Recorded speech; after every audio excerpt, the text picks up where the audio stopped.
Itsuki was once just a normal child, but one day his entire life changed when monsters suddenly attacked the earth. Those monsters killed his parents right in front of his eyes. Left alone in this world, he swore that he would kill every single monster. 10 years later, the day finally arrived when he could awaken his power and become a hunter. He stepped onto the stage as the world's most powerful hunters watched, placing his hand on the awakening stone. But little did he know, fate had other plans for him. He awakened the most mysterious talent, Limit Breaker, a power no one knew anything about.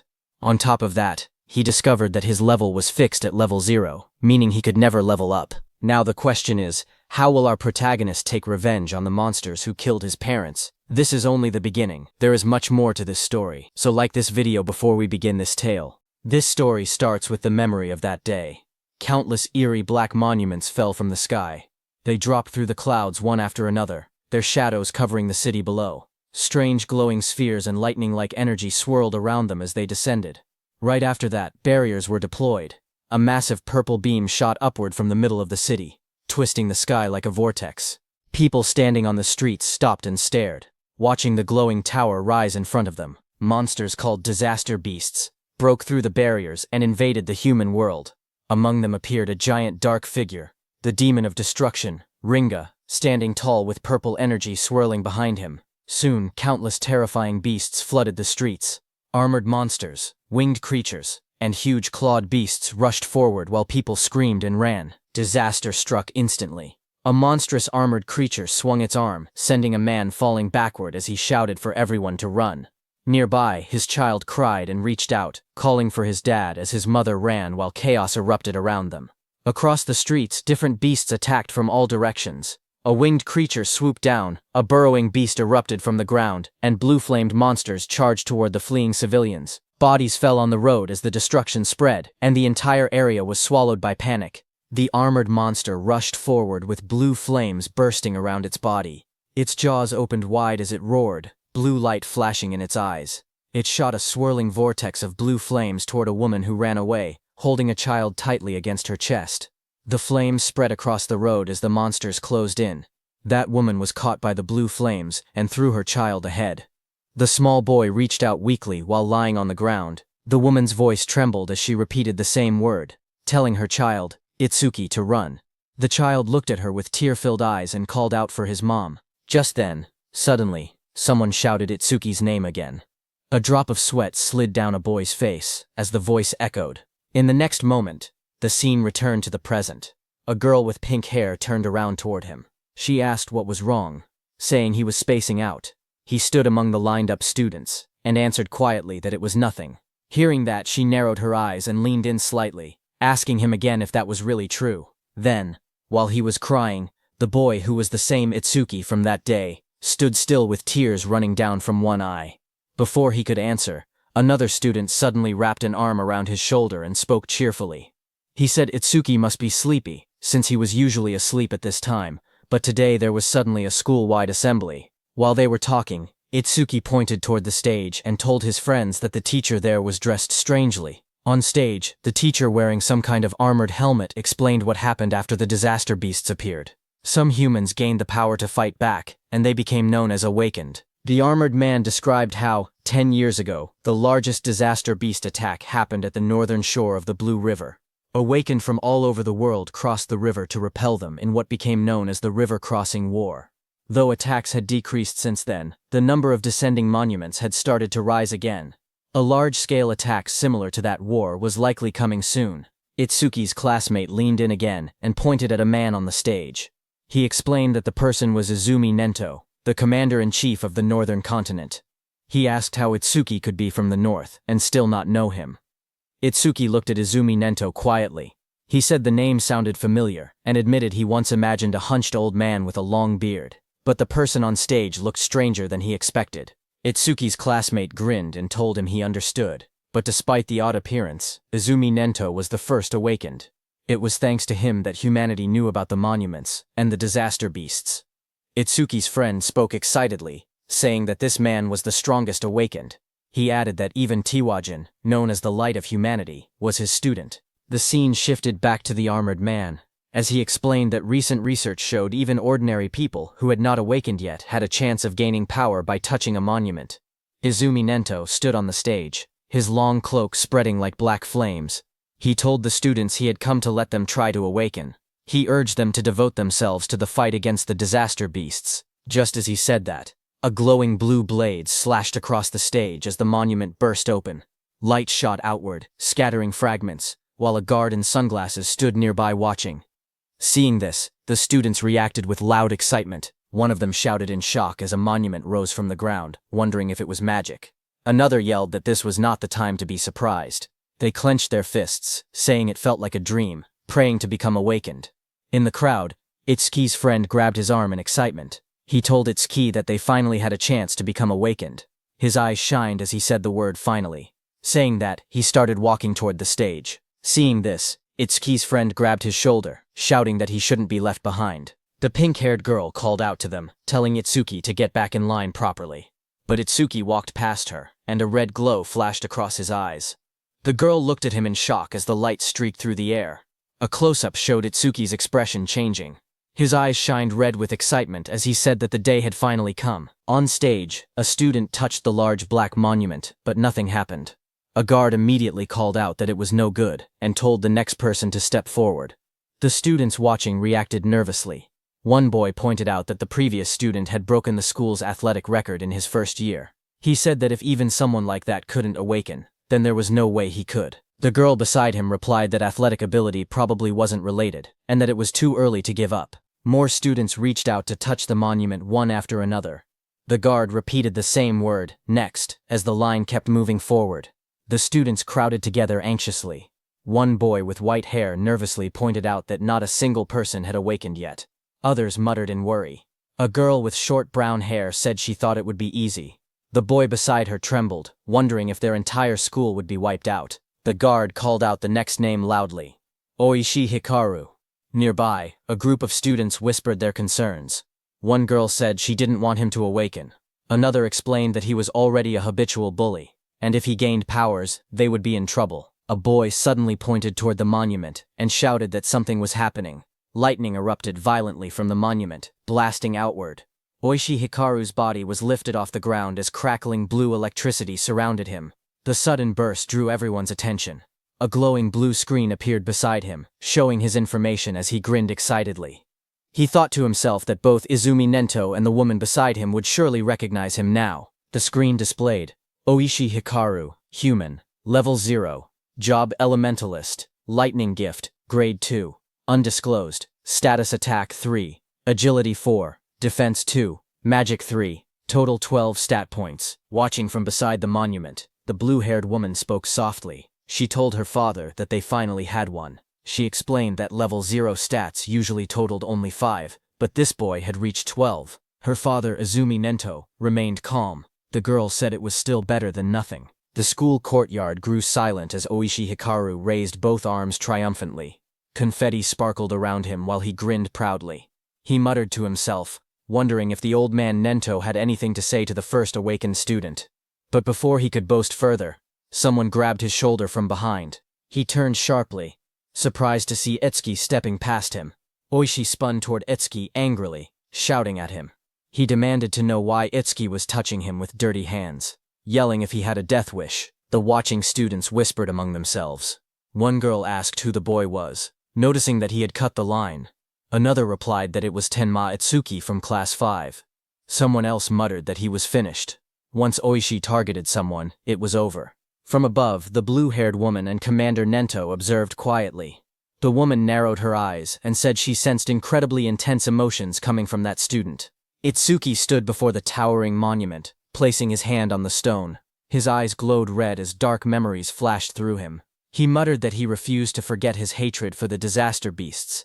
He had burned the events of that day deep into his mind. Commander Nento stared forward, as if sensing something unbelievable. Out on the awakening platform, a massive blue apparition rose behind Itsuki. The glowing figure towered over him, holding a sword and radiating overwhelming power. Itsuki stood calmly beneath it. As blue light filled the air, the monument erupted with energy. A sharp glowing structure formed above Itsuki, surrounded by swirling streams of light. The light expanded outward, wrapping around the entire area like a giant lotus blooming in the sky. The crowd below watched as the school grounds were covered in a glowing dome. Students stared upward, speechless. One boy pointed out that the pillar of light reached hundreds of meters into the sky. Another said it looked far more spectacular than Oshi's awakening. Two of Itsuki's classmates watched with excitement. Both of them smiled and cheered proudly, shouting that this was exactly what they expected from Itsuki. The blue-haired officer stared at the sky in shock. She said that this phenomenon only appeared when the rarest job, Order Breaker, was born. She placed a hand near her mouth, unable to hide her surprise. Even Commander Nento said he looked forward to seeing how capable the student would be. Seeing that, Oishi's expression twisted with frustration as he glared at the overwhelming light. Itsuki opened his eyes in confusion. Surrounded by shimmering blue energy, he wondered where he was and asked himself if he had awakened. Looking around, he found himself sitting cross-legged in the center of a massive glowing lotus made of light.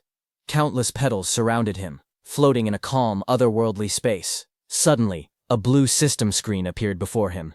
Itsuki stared at it in shock as it displayed Tenma Itsuki's stats. He was a human at level 0, which was fixed. His job was Order Breaker, Nirvana. His gift was Nirvana, a special grade. His level was fixed. His stats increased when acquiring skills. It removed all debuffs and fully healed injuries. Just then, another blue window appeared, showing his skill, Over Mimesis, which was Z rank. It analyzed enemy attacks and allowed the acquisition of counter skills. Then another screen showed Itsuki's stats. His were Attack 0, Agility 0, Defense 0, Magic 0, Total 0. Itsuki's face went pale as he stared at the results. His jaw dropped, and he exclaimed silently that everything was at 0. But then, two blue system windows appeared in front of Itsuki. The first announced that the Z-rank skill Over Mimesis had been acquired.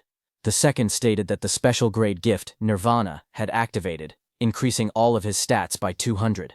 Another screen displayed the changes. Attack went from 0 to 200. Agility went from 0 to 200.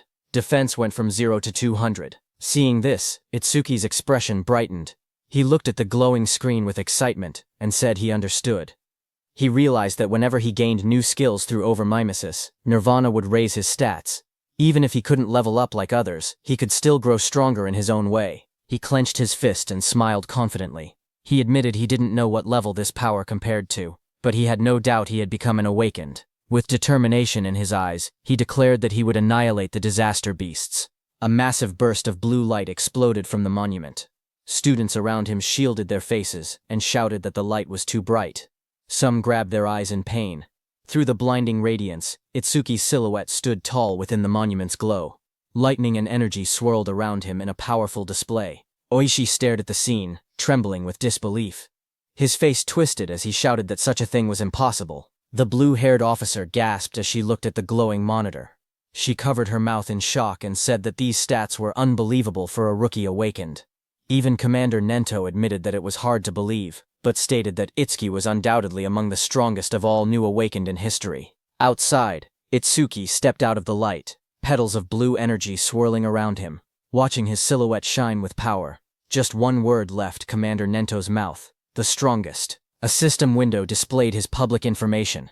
Tenma Itsuki human, level 0 fixed. Job Order Breaker. Gift special grade. Undisclosed. Skill undisclosed. Status, Attack 200, Agility 200, Defense 200, Magic 200, Total 800. In the crowd, students and teachers erupted in cheers. They shouted that Tenma's stats had shot up all at once. Someone cried out in disbelief, saying they never imagined their school would have someone this amazing. An older teacher yelled that this feat would go down in school history. But among the cheering crowd, Oishi trembled with rage. Lightning crackled around him as his eyes glowed red. He clenched his teeth and glared at Itsuki, furious that the cheers he believed should have been his were now stolen away. Oishi's rage exploded as lightning surged across his body. He shouted that a loser like Itsuki should stay a loser. Students around him backed away as sparks crackled through the air, their faces tense with shock. Electricity flooded the entire hall, and Oishi stepped forward with a crazed expression. He declared that he would eliminate Itsuki using his newly acquired skill. Above the crowd, Itsuki stood calmly, staring down from the top of the monument as lightning scattered below him. Itsuki clenched his fist as a blue system window appeared. The screen displayed: C-rank skill, Silver Serpent, detected. Over Mimesis activated. Itsuki's eyes sharpened as multiple blue panels began processing. The analysis started at 27%, then climbed quickly, 57%, 69%, and rising, while lightning flickered around him. Itsuki made his move and jumped with lightning speed. The floor cracked under the impact as the lightning slammed down. Students gasped when they looked up and realized something was wrong. One girl asked where Itsuki had gone. Another student said they saw a flash of electricity. And then Itsuki suddenly vanished. Oishi looked around in confusion, wondering where Itsuki was. A glowing blue window reached 88% as Itsuki appeared behind Oishi like a shadow wrapped in lightning. His eyes shone with a blinding horizontal beam.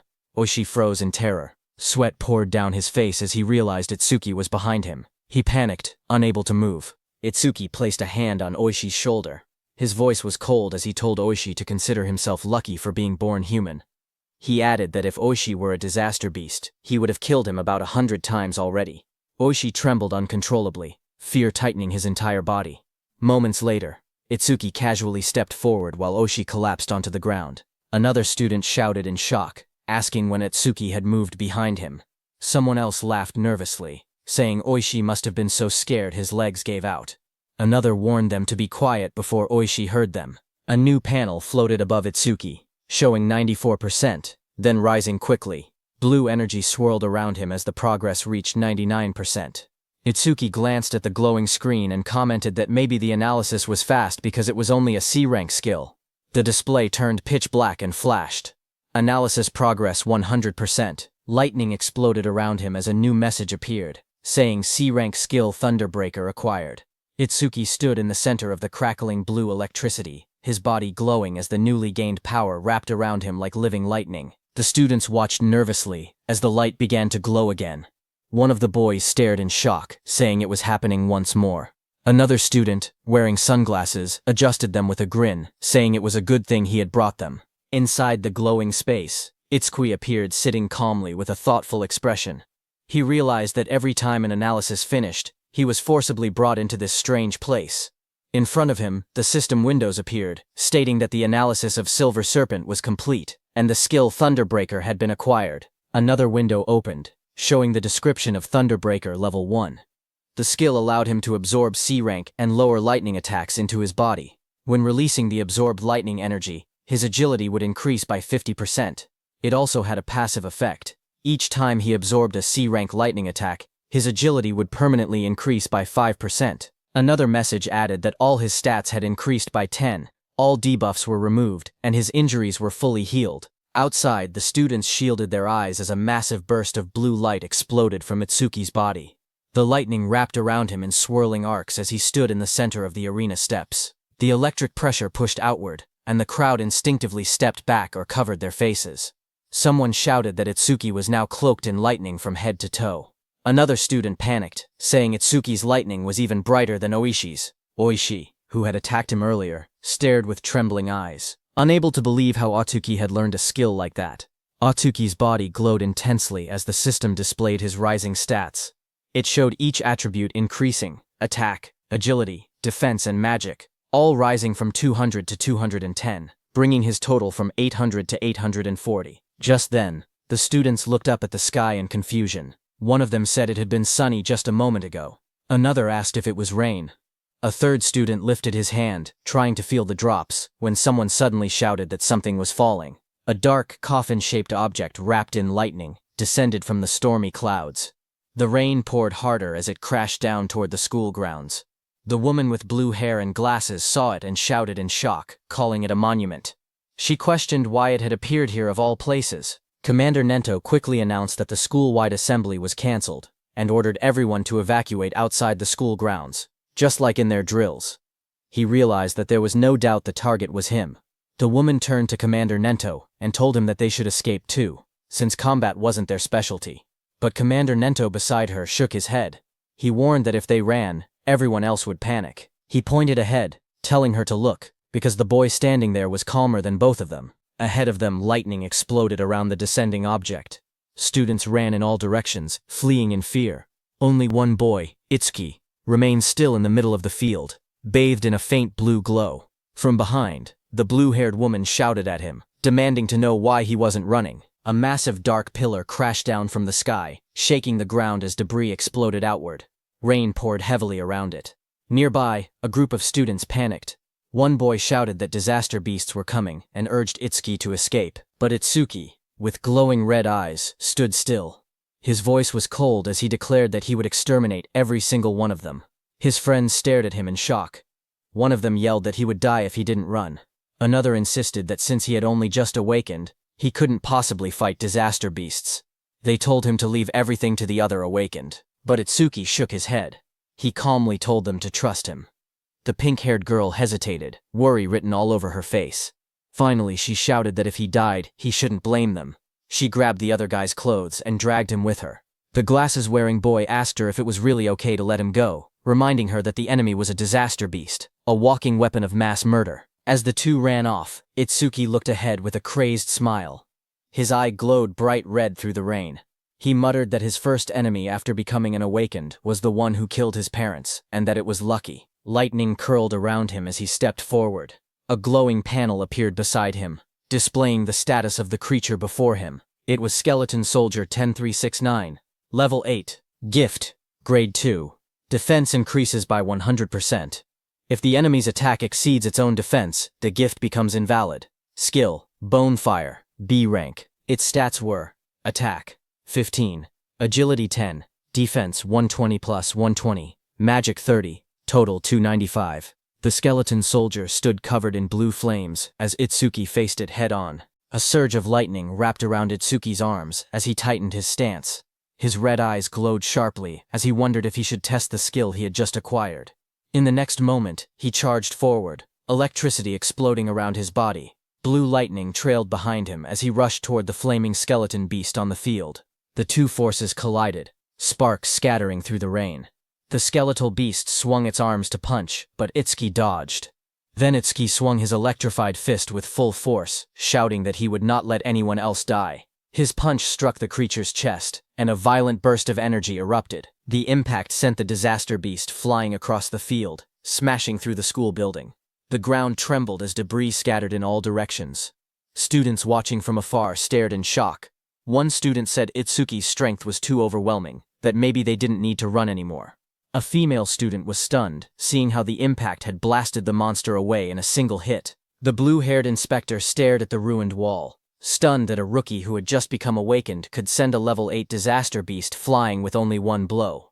Heavy rain poured down as Commander Nento watched from a distance, thinking to himself that Itsuki's speed and power were on a completely different level from other level zeros. But even then, he believed that defeating a skeleton soldier was impossible. He explained that skeleton soldiers had two troublesome abilities. The first was a gift that increased their defense. The second was a terrifying skill called Bonefire, a flame that burned anything it touched into ash. Blue flames erupted violently across the field, spreading like a wave toward Itsuki. The students gasped as the fire surged forward. Itsuki's friends cried out in fear, shouting Itsuki's name. Oishi stepped forward with a crazed smile, yelling that the fool who didn't know his place would just burn to ash. Meanwhile, glowing screens appeared in front of Itsuki. A system message informed him that the enemy was using Bonefire. The analysis began, first at 1%, then rapidly accelerating. As the blue flames engulfed him, more screens appeared. 25%. Itsuki stood firmly inside the blazing Bonefire, surrounded by data streams. He calmly observed that the analysis speed increased whenever the enemy's skill struck him. The blue-haired instructor watched with widening eyes. She said that even a level 10 awakened wouldn't stand a chance if they took a direct hit. Blue flames continued to swallow the arena as Itsuki stood in the center, half of his body burned away and glowing like a skeleton. The blue-haired instructor's voice echoed through the flames, saying it would be tragic for a genius who had just appeared to be killed by a disaster beast before he could grow. System windows floated around Itsuki, showing 77% and 81%. Itsuki looked at his burning body and muttered that this was what it felt like when the body burned. He added softly that it must have hurt. A memory flickered through the flames. He saw his mother's face, half burned away. He realized that it hurt so much, but even in her last minutes, she smiled so as not to scare Itsuki. Commander Nento peered out with a sharp gaze, wondering if Itsuki hadn't used his full power yet. The blue fire swirled violently as the progress bar climbed. Itsuki's skeletal hand tightened, and he said that once the analysis was complete, the enemy was finished. The system window flashed. Analysis progress. 100%. Outside the flames, the students whispered nervously. One asked if it had been too soon to hope for a rookie who had just become awakened. Another admitted he had been stupid to expect anything. But suddenly, someone pointed forward in shock. He shouted that the blue lotus flower had appeared again. He said Itsuki might show them another miracle. Blue light swirled around Itsuki as he stood inside the burning aura, wondering what kind of skill he would gain this time. The flames around him continued to fade, revealing his burned and cracked body beneath the blue energy. Then a system window appeared, showing that the analysis of Bonefire was complete. It stated that a new skill, Black Wall, had been acquired. More windows followed, explaining the skill. The active effect would create ice on the body by consuming magic power, and could block B rank or lower fire skills. The passive effect increased defense when blocking those skills. Another notification appeared, saying that Black Wall LV2 had been acquired and that all of his stats had increased by 20. It stated that all debuffs were removed and his injuries were fully healed. A new window showed his updated status. Attack, agility, defense, and magic had all risen from 210 to 230, bringing his total from 820. Itsuki looked at the glowing screen calmly. He remembered how even his strongest attack earlier couldn't break the skeleton soldier's defense. Now, with this new increase, he believed he should be able to do it. Suddenly, blue lotus petals unfolded around him, blooming like a massive light flower. Itsuki stood at the center, his body surrounded by shining energy. The students watching gasped in shock. One of them cried out in relief, saying Itsuki was alive. Others cheered loudly, convinced that he would succeed. Someone pointed out that a full recovery like this was practically a miracle. The blue-haired instructor stared in shock as she watched the scene unfold. She wondered aloud if Itsuki had a self-healing skill. She had seen him use a lightning element skill earlier, so she couldn't understand how he was recovering.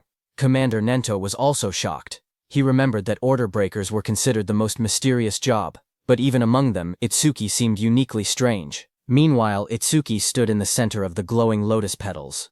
His body had recovered completely, not a single injury left. Blue fragments drifted around him as he looked down at his restored form. Itsuki whispered in disbelief, saying it was a perfect recovery. He wondered whether he would heal even if his limbs were cut off, or if his brain was destroyed. He admitted he was curious about the limits of his self-healing. Suddenly, the skeleton soldier roared, its armor burning with blue bone fire. The flames surged violently as the monster charged forward. Itsuki turned calmly, raising his arm as black spikes spread across his skin. The blue flames rushed toward him. His entire body became engulfed in the fire, but he stood unmoving within it. Moments later, his silhouette appeared again through the blaze. Thick layers of black spikes covered him completely, and his red eyes glowed coldly behind the cracked ice armor. Itsuki cracked through the air as he shot upward. The explosion of blue flames shook the area when he crashed down. Itsuki's armored body glowed with electricity as he readied another strike. The skeletal beast struck, but Itsuki moved again, instantly appearing behind the beast faster than anyone could follow. Itsuki then raised his arm, and it turned into a massive black spike sword, lightning running through it. Itsuki moved with lightning speed, and with a single slash, cut the skeletal beast in two with that sword. The students watching from afar were stunned. One of them said that Itsuki moved behind the disaster beast in an instant, as if he had teleported. Another said that only awakened people could track movements like that. Oishi was also stunned, saying she couldn't see Itsuki's movements at all. She compared it to what she had seen before. The blue-haired instructor questioned if someone like Itsuki could really be a rookie. On the other hand, as the dust settled, Itsuki stood alone. As the black spikes on his body disappeared, he kicked and destroyed the skeleton beast's head. He was stunned to realize that it not only generated solid armor to protect his body, but could also shape that armor into any kind of weapon he wanted. A divine skill that combined both offense and defense. Suddenly, someone shouted his name. Itsuki turned his head in surprise as his friend rushed toward him and wrapped him tightly in a relieved hug, saying he was glad Itsuki had won because he had been worried the entire time. Itsuki stayed still for a moment before asking about Saya. His friend pulled back and admitted that Saya had been watching earlier with a face that looked like she might cry, but now she was nowhere to be seen. Itsuki looked toward the crowd, wondering why she didn't come. He scanned the students in the distance, confusion growing. He quietly wondered if she might be angry. Not far away, the blue-haired instructor watched the aftermath of the fight. She spoke seriously, noting that for a boy to defeat a skeleton soldier, Something even a level 10 awakened would struggle against was unbelievable. Commander Nento called the blue-haired instructor Choa and told her to stay and assist with the cleanup. He also told her to deliver his message to the principal that he would be taking Itsuki with him. On the other hand, Itsuki's friend patted Itsuki's hand, saying there was no way Saya would be angry after he won. He guessed that Saya was probably scared of falling behind Itsuki, so she might have gone to touch the monument instead. Itsuki lowered his gaze slightly and murmured that he hoped that was the case. Just then, a voice called out to him, asking if he was Tenma Itsuki. Itsuki turned and noticed someone approaching. Commander Nento, wearing a long cape, stood before him. Itsuki looked up at him in silence. People watching from a distance began whispering among themselves. They saw that Izumi Nento, a famous figure, was talking directly to Itsuki. Some wondered if he intended to take Itsuki as a student. Others doubted it, saying the only person Commander Nento had ever accepted as a student was Tiwajin, humanity's strongest. They insisted that no matter how strong Itsuki seemed, something like that wouldn't happen. Itsuki's friend stepped away nervously and said he would go look for Saya. Commander Nento then looked down at Itsuki and spoke calmly. He told Itsuki that he was quite special. Itsuki looked at Commander Nento and repeated the word softly, asking what he meant by calling him special. Commander Nento observed Utsuki closely and saw dark energy gathering around Utsuki. He told Utsuki that his heart seemed filled with anger and hatred. Utsuki stood in the darkness, a glowing light shining across his eyes. Commander Nento then stepped forward and said that he wanted to know the reason behind that hatred. Itsuki finally spoke, explaining that 10 years ago, his parents were killed by disaster beasts while trying to protect him. A scene from his childhood flashed before his eyes, his younger self crying helplessly as danger closed in. He remembered how he had nearly been killed as well, but an awakened appeared at the last moment and saved him. The powerful figure struck the beast right in front of the frightened Itsuki. Itsuki told Commander Nento that, right before his eyes, he had watched his mother die. A glowing blue flame slowly consumed his mother's body. Even as half her face vanished into bone and ash, she smiled gently at Itsuki and told him that he must walk the rest of the path on his own. Young Itsuki stared at her with trembling eyes, unable to understand. His voice cracked as he cried out for his mother. Anger raged inside him as he looked at the beast. Words echoed in his mind, reminding him that both his mother and father had died because of beings like this. Tears streamed down his face as he shouted in denial. Before him, a towering monstrous figure rose from the darkness, an enormous being surrounded by raging purple flames. Its shadow loomed over Itsuki as he realized the horrifying truth. The creature before him was the root of all evil. Shaking with rage, Itsuki glared upward. His eyes burned red as hatred filled his heart. On that day, he swore a vow. He would kill that demon, and every last creature of its kind. In the present, Itsuki clenched his jaw, a tear slipping down his cheek as he shouted that he would kill all of its kind. Commander Nento looked at him and commented that even with a heart consumed by hatred, Itsuki still shed tears. Itsuki raised a hand to his face and explained calmly. Ever since he witnessed the tragedy of his mother's death, his left eye had stopped producing tears, but his right eye had begun crying on its own. Thanks to that, he said, he never forgot his hatred for the disaster beasts. Commander Nento then asked if Itsuki would become his student. He promised to get him into the Salvation League and help him gain the immense power needed to take revenge on the disaster beasts. Itsuki repeated the words quietly, asking what the Salvation League was. Commander Nento then explained. He told Itsuki that to counter disaster beasts more efficiently and scientifically, the governments of the 5 continents had gathered strong awakened from around the world and created an official organization. The members of this organization were called saviors. He continued, saying that saviors were provided with resources such as dedicated training grounds and powerful weapons. They were also guaranteed high compensation. Even trainee saviors received 10,000 gold per month. Itsuki listened in surprise, realizing that 10,000 gold was enough to buy a car. Commander Nento then warned that such generous treatment was not given for free. Saviors were expected to constantly fight disaster beasts on the front lines and protect people's safety. Itsuki stood shirtless, his expression calm as he spoke. He said that he did not care about high pay or special resources. What mattered most to him was something else. Determination filled his eyes. His gaze sharpened as he clenched his fist. He declared that what mattered most was fighting disaster beasts on the front lines. With unwavering resolve, he announced that he wanted to become a savior as well. Commander Nento then explained the process. He said that the Salvation League held an exam every February, known as the National Salvation League Tournament, with more than 10,000 participants. Each contestant earned points based on performance, but only those who ranked within the top 100 were allowed to become saviors. Hearing this, Itsuki asked what the highest record in history was.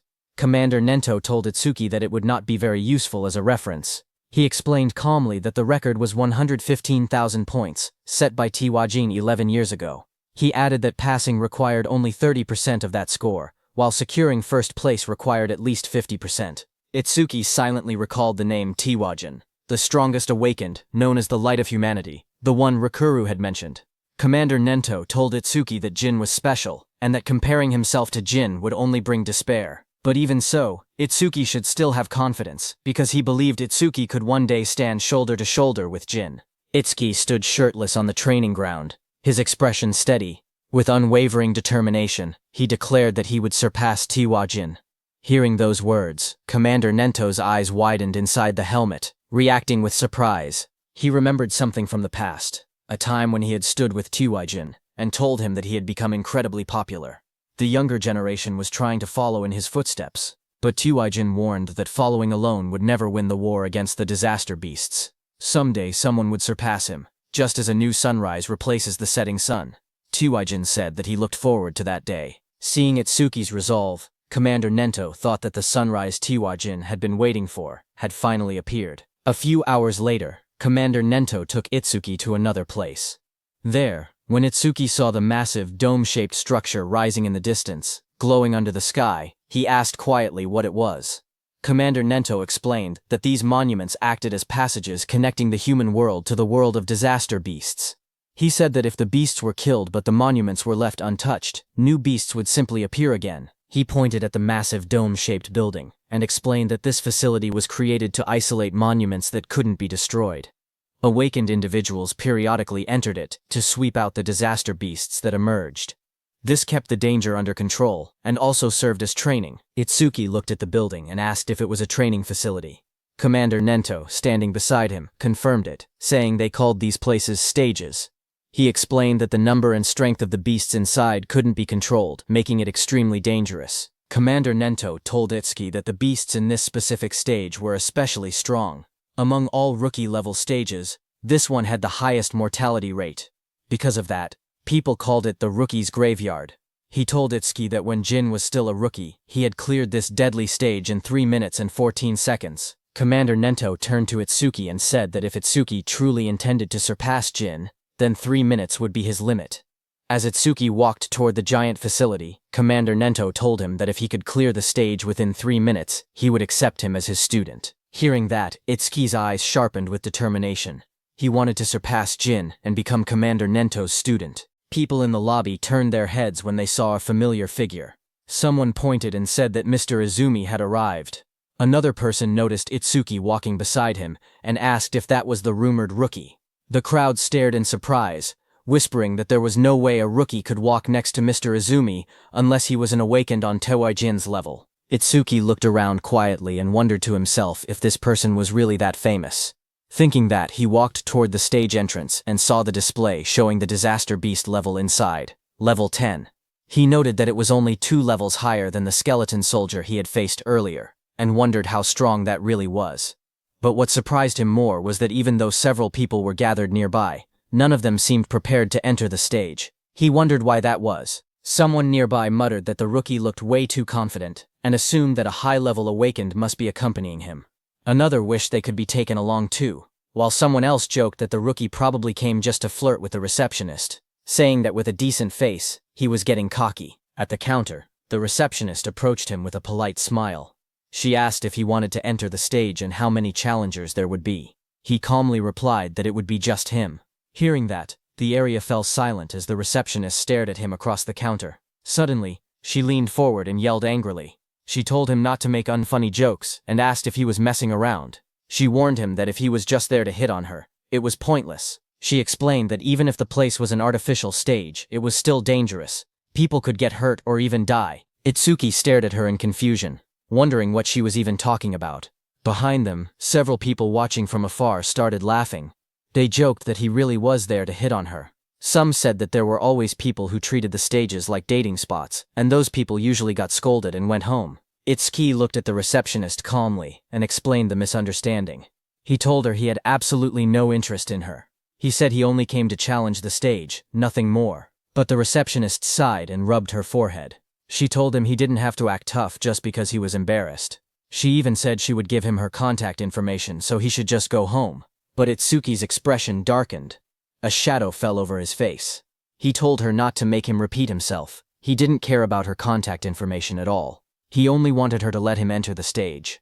Hearing that, the receptionist reluctantly agreed, and told him not to blame her if he died. She held out a metal bracelet with a nervous expression, clearly shaken. Seeing that, Itsuki muttered that she should have just given permission from the beginning, instead of making him repeat himself. The people watching from behind whispered among themselves. One man called Itsuki an idiot, saying he could have gotten her contact information but chose to act tough instead. Another pointed out that a level 0 rookie challenging a level 10 stage was basically suicide. They guessed he would run out in less than a minute. Someone else noticed how confident he looked and wondered if he might succeed since he also had a special grade gift. But another person reminded everyone that for awakened people, gifts were just bonuses. The most important thing was level. No matter how special the gift was, it meant nothing if the level was low. On the other hand, standing in front of the gate, Itsuki checked his bracelet. He said that his personal information was registered on it, so scanning it would let him enter. A glowing screen appeared above his hand, confirming, entry by awakened Tenma Itsuki has been approved. Itsuki stretched his hands forward and took a breath. He reminded himself that the promise was within 3 minutes. Then he said it was time to begin. A bright digital timer appeared, showing 001 in green numbers. And just as the gate opened, Itsuki moved with explosive speed. Red energy surrounded his body as he dashed forward, his eyes glowing sharply. He looked around and noticed the vast area. He thought that the interior space was much bigger than he expected. As he ran across the grassy field toward a tall black tower, he told himself that it was his first time entering a stage, even if it was an artificial one. Suddenly, Itsuki noticed a creature rush in, and said that it was coming. That creature jumped toward him. It was a wooden monster from the Kodama tribe. A blue window appeared beside it, showing its information. Kodama Num 1307. From Kodama tribe. Level 4. Gift none. Attack 49. Agility 48. Defense 53. Magic 24. Total 174. Seeing it coming, black spikes formed on Itsuki's hand. In the next moment, he slashed downward with overwhelming force. A sharp strike of energy cut through the target as he launched his attack. Itsuki stood calmly with the massive black spike axe hand. He smiled and remarked that an axe was always the best tool for trees. He then asked the remaining monsters how it felt to see their comrade cut in half. Dozens of Kodama creatures rushed at him. He stood tall and called them rotten trees. Outside, Choha spoke to her father, Commander Nento. She asked why, out of so many rookie stages, he had made the newcomer enter this one specifically. Commander Nento answered that Utsuki claimed he would surpass Jin, so he simply brought him to the same stage Jin first challenged.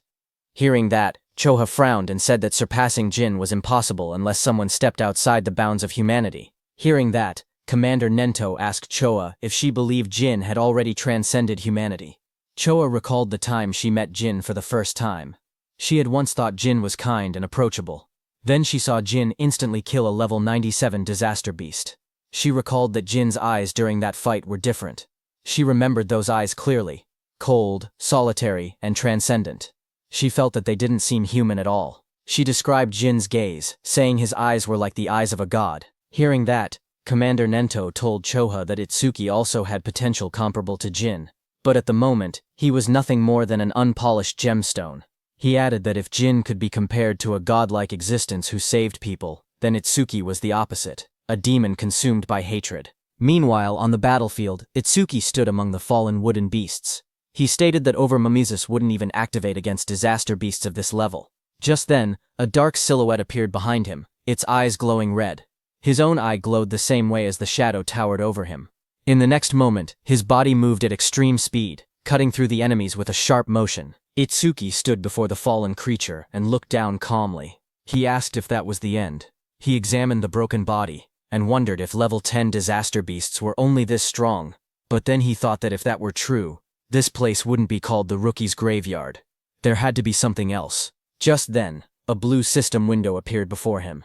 It displayed B rank skill, self-regeneration detected. Over-mimesis activated. Another window followed. Analysis started. Then a second one. Analysis progress 5%. Itsuki turned as a sudden sound caught his attention. His expression shifted slightly. That level 10 disaster beast rose again behind him, its entire form twisting upward with glowing green eyes. Its long vine-like limbs burst outward and lunged at him. Itsuki braced himself, thinking in surprise that he had cut off half its head, yet it had regenerated.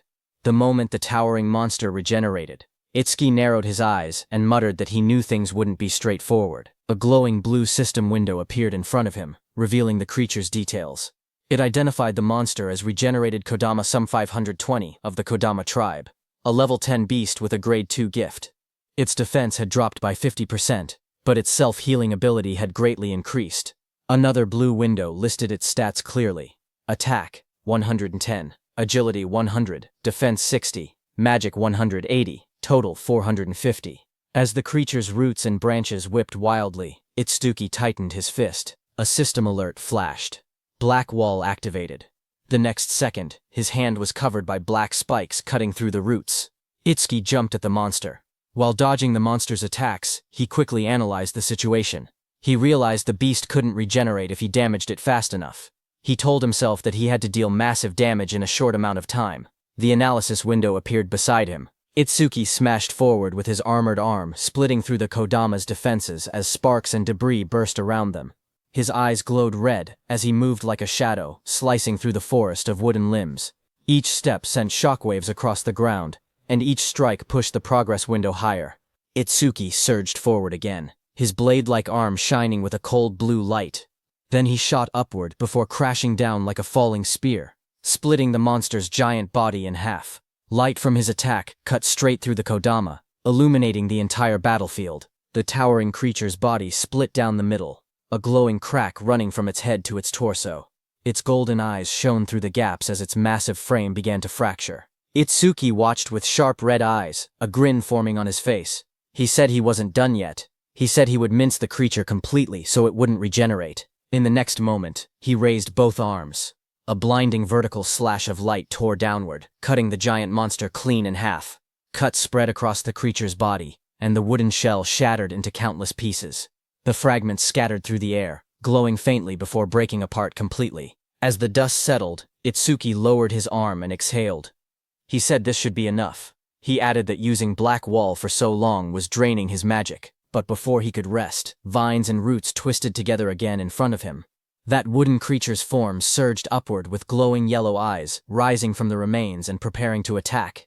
The glowing display in front of Itsuki showed 60%, but the fight still raged on. Wooden tendrils whipped toward Itsuki as he moved between them with sharp, fluid steps. He glanced back with an annoyed expression, thinking that even after all of this, the monster still refused to die.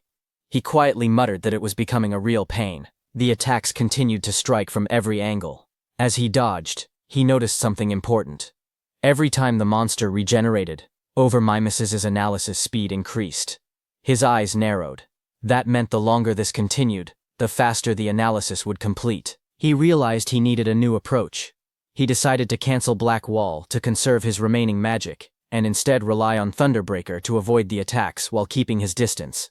Continuing this pattern until the analysis finished would be the winning strategy, but there was a problem. He didn't have much time left before the 3-minute limit ran out. Lightning crackled across his arm as the display climbed to 75%. Determination hardened his expression. He activated Thunderbreaker and Black Wall at the same time, pushing his offense to the extreme while forcing the monster to repeatedly regenerate. Doing so, he thought, would increase the analysis speed even further. Power surged around him, arcs of lightning dancing across his arm as he charged forward with a cold, focused expression. The creature's wooden body split down the middle, its golden eyes glowing through the cracks. Electric sparks flashed violently as he fought. If Over-Mimus failed when his magic hit 0, he knew he would die right there. The percentage rose to 80%, then 85%, as he forced his body forward through the storm of wooden strikes. He told himself that if he died now, then everything he'd done would amount to nothing. Lightning gathered in his arm as he unleashed another powerful strike. But right before hitting the monster's head, his magic power hit 0. Finally, his body staggered. Blood dripped from his mouth. He lowered his head and quietly muttered, "Damn it." Itsuki stood pierced by sharp wooden spikes, his body battered and barely holding on. He lowered his head as white steam drifted off his wounds. He quietly admitted that his magic seemed to have finally run out. Then a glowing window appeared beside him, showing 99%. Seeing that, Itsuki's expression sharpened. Blood streamed down his chin as his eyes glowed coldly.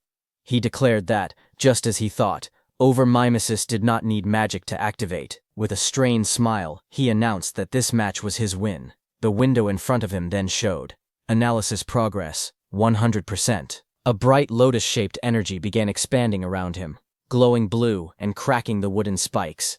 A system window appeared, saying self-regeneration analysis complete. Lotus burst acquired. The lotus continued to bloom outward, pushing everything away as more spikes shattered. Another window displayed the details. Lotus burst, LV2. Active effect consumes magic to deal explosive damage to enemies within a 5-meter diameter. Power scales with magic consumption. Passive effect. Each time Lotus Burst defeats a living creature of level 1 or higher, all skill ranges increase by +1%. The Lotus opened fully. A pink glow surrounded Itsuki as his wounds rapidly healed. Another window appeared. Lotus Burst, LV2, acquired. All stats +20. Remove all debuffs and fully heal injuries. The monster watching him narrowed its glowing yellow eyes. A final window appeared. Lotus Burst activated. Itsuki brought his hands together and clapped. A burst of force erupted instantly, followed by a roaring explosion of flames that engulfed everything in front of him. A blazing wave swept outward, and the monster's shadow shot through the smoke and sparks. When the flames settled, he stood there with blood running down his cheek, his hands still extended from the technique he had just used. With a calm breath, he looked ahead and said that Lotus Burst wasn't bad. Smoke rose around the scorched crater at Itsuki's feet as he examined the destruction. He noted that using only a third of his magic produced this much power, and sweeping away weak disaster beasts would now be far easier. But he admitted he never expected over-mimesis to restore magic that had already reached 0. As he stepped forward, something on the ground caught his attention. He stopped, staring at a glowing green crystal beside him, and quietly asked what it was. Meanwhile, outside, the receptionist stared anxiously at the bright red screen. She said that almost 3 minutes had passed since the rookie Itsuki went inside, yet there was still no sign of him coming out. She pointed at the display, where the status window showed. Challenge in progress. Stage level 10. Challenger Tenma. Itsuki. Time used 2 minutes 09 seconds. Seeing this, she nervously added that they should call the rescue team quickly. Choa adjusted her glasses and spoke calmly. She said she didn't think Itsuki would lose to level 10 disaster beasts, but clearing the stage within 3 minutes seemed impossible. Her sentence trailed off as silence fell between them. But suddenly, a new message appeared on the large screen, saying new record achieved.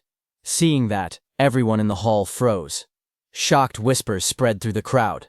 One woman stepped forward, staring at the green screen in disbelief, whispering, "No way." Choha widened her eyes. She asked aloud how Itsuki managed to clear it, unable to believe what she was seeing, and the most shocking thing was that even 3 minutes hadn't passed. A final notification flashed brightly on the monitor. Challenge success. Stage level 10. Challenger Tenma Itsuki. Time used 2 minutes 14 seconds. Stage clear record updated. The room fell silent as everyone stared at the unbelievable result. The leaderboard screen displayed the results.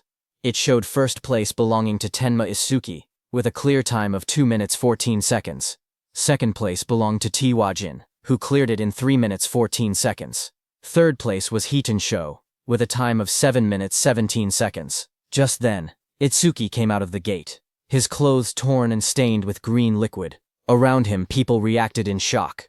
One person exclaimed that Itsuki had really survived, asking whether the green liquid on him was disaster beast blood. Another shouted that Itsuki was a full minute faster than Tiwajin. Someone else pointed out that the beasts inside were level 10 disaster beasts, and couldn't understand how a level 0 rookie managed it. Another voice added that there was no way a level 0 rookie should have survived. As Itsuki stepped forward, someone began to speak, saying Mr. Izumi was coming. Izumi Nento turned toward Itsuki, who asked him if he could now officially receive Commander Nento's guidance. Itsuki looked at him with a faint smile, and addressed him as teacher. Commander Nento responded with pride, saying that Itsuki had done well, just as he expected from his student. Standing nearby, Choha watched quietly. She wondered if her father was happy, saying she hadn't seen this expression from him in a long time. In the crowd, people continued whispering. One person shouted in disbelief that Itsuki was actually Izumi Nento's student. Another said it was no wonder he could break Tiwajin's record. But someone else added that even if he truly was Izumi's student, as long as his level didn't increase, there would be no room for growth. Just then, the receptionist came forward nervously with a decorated box in her hands. She explained that it was a gift for breaking the record, and asked Itsuki to accept it. Her expression softened as she apologized for the rude things she had said earlier. Itsuki looked surprised as he received the box, asking if he truly got something for his achievement. He said that it was fine, because a level 0 rookie challenging a stage like that really did seem reckless. He added that he was a complete stranger to them, and it wouldn't have mattered to anyone if he had died, but since she tried to stop him, it proved she was worried. Hearing that, the receptionist blushed deeply. She stuttered as she insisted it wasn't like that. Itsuki simply thanked her, which only made her blush even harder. Not far away, Choha called out, telling Itsuki that she was leaving, and not to lag behind. She tightened her glasses, annoyed, and warned him not to get cocky just because he had become her father's student. Itsuki straightened up and replied quickly, agreeing.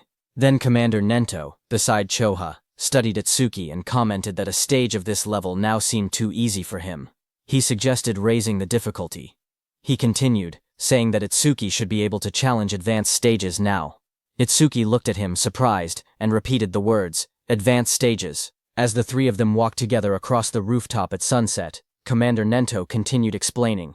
He said that a disaster beast's strength was not determined by level alone. The most important factor, he stated, was something else entirely. He explained that the true deciding factor was species.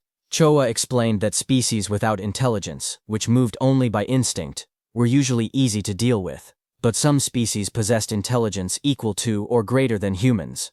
She explained that such species were far more troublesome than ordinary disaster beasts. Choka continued. She said that awakened beings and disaster beasts were essentially the same type of creature, but with one difference. Only humans were said to possess jobs. Because of that, stats differed depending on species. She went on to explain that advanced stages contained these powerful species, or intelligent disaster beasts. Their difficulty was several times higher than normal stages. Most of the northern continent's advanced stages were located in North District 4, and she told Itsuki that this would be his next destination. She asked whether Itsuki had any other questions. Hearing her explanation, Itsuki suddenly remembered the two beasts he had defeated earlier. He thought about them in silence. They hadn't shown any signs of intelligence, and they hadn't screamed even when attacked. He wondered if that meant they didn't even have pain receptors. Itsuki's eyes glowed with sharp intensity as he looked up. He asked Choha whether intelligent disaster beasts had pain receptors or not. Hearing that, Choha suddenly felt a chilling pressure behind her. As she turned, her expression stiffened. She wondered what this terrifying aura was, and what Itsuki was thinking. Behind them, a group of people gathered and whispered among themselves. One of them asked if anyone had heard that Mr. Izumi planned to make Itsuki challenge an advanced stage. Another replied that Itsuki, who broke Tiwajin's record, should be fine. But one man explained that advanced stages were completely different from normal ones.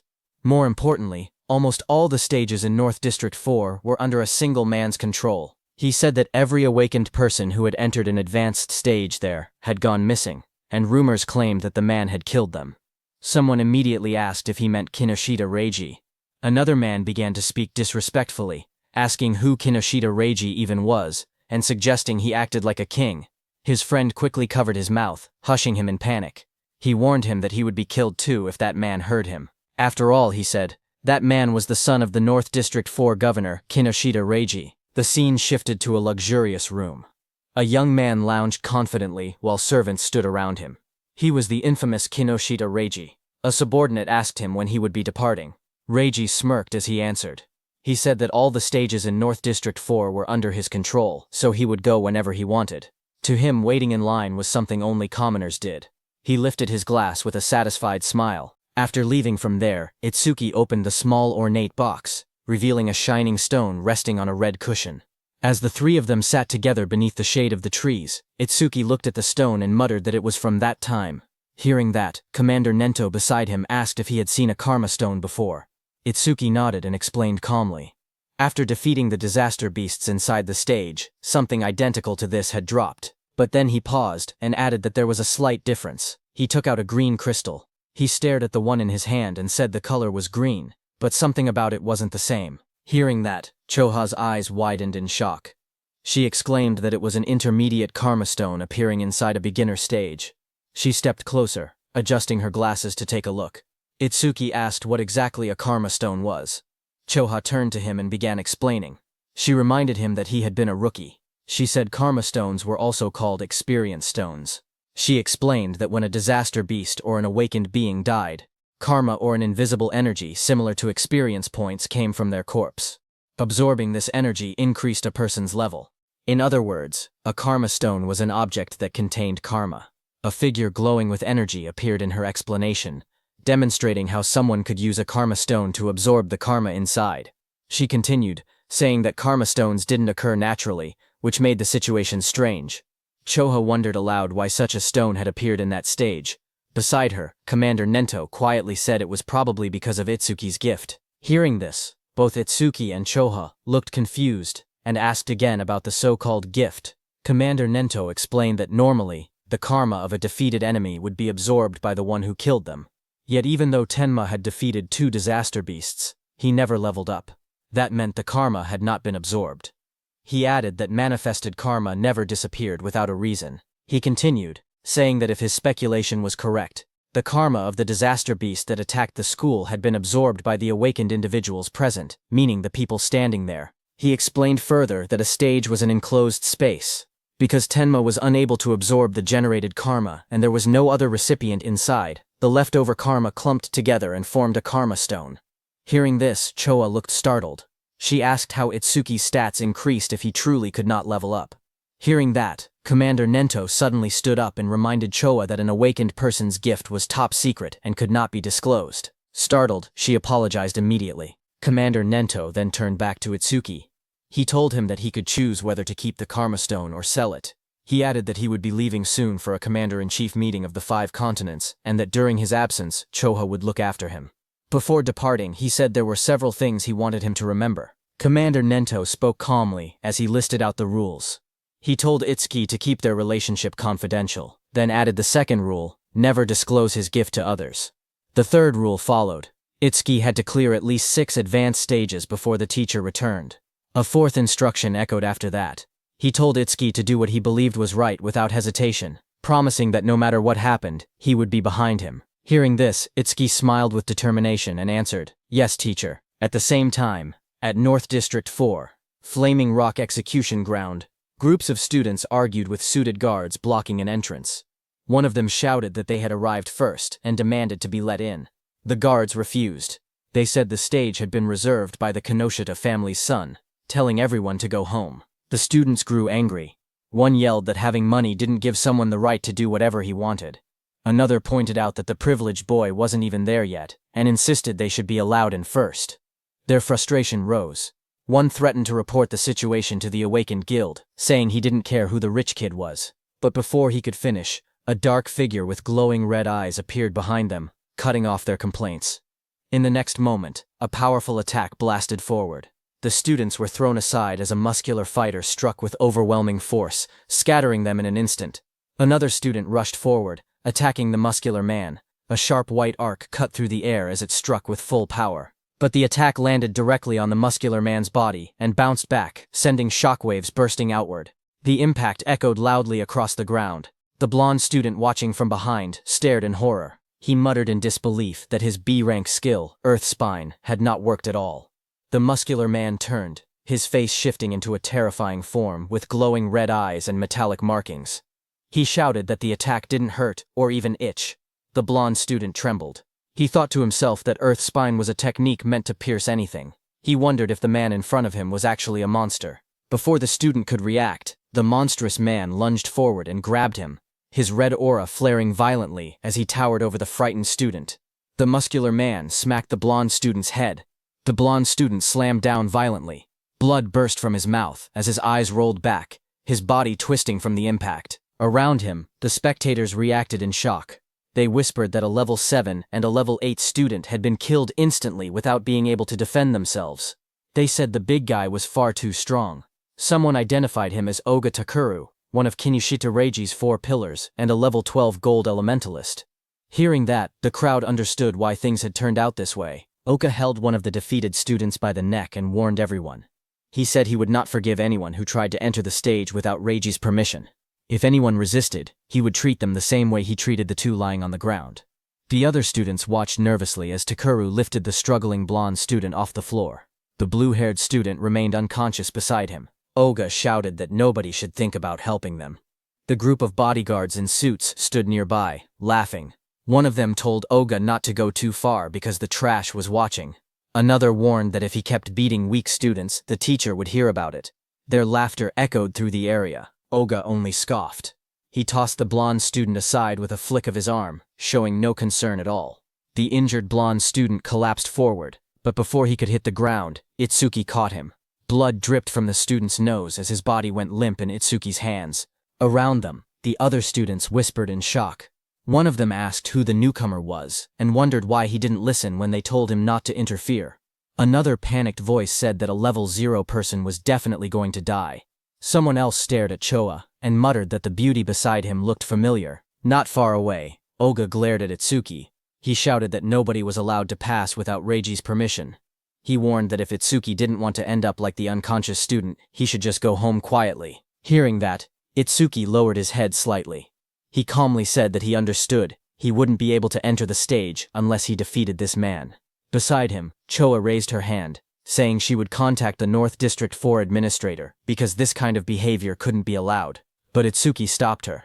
His eyes glowed bright blue as he said it wasn't necessary. He repeated what his teacher had told him, that he should do what he believed was right, without hesitation. He then turned to Choha again and spoke plainly. He said he would leave the treatment of the injured students to her. Then he turned to Oga. As Itsuki stepped forward, a thought appeared in Oga's mind as he stared at him. He wondered who this man was. A status window floated beside Itsuki, showing his information. Tenmatsuki, human, level 0, fixed, job, order breaker. Gift, special grade, skill, undisclosed, status, undisclosed. Seeing this, even though Itsuki was level 0, he stood firmly without any fear. Oga wondered if Itsuki had a rare job that allowed him to stay calm like this. Oga suddenly felt something strange. Even with his higher level, he felt pressured. He told himself that rare job or not, he was 12 levels ahead.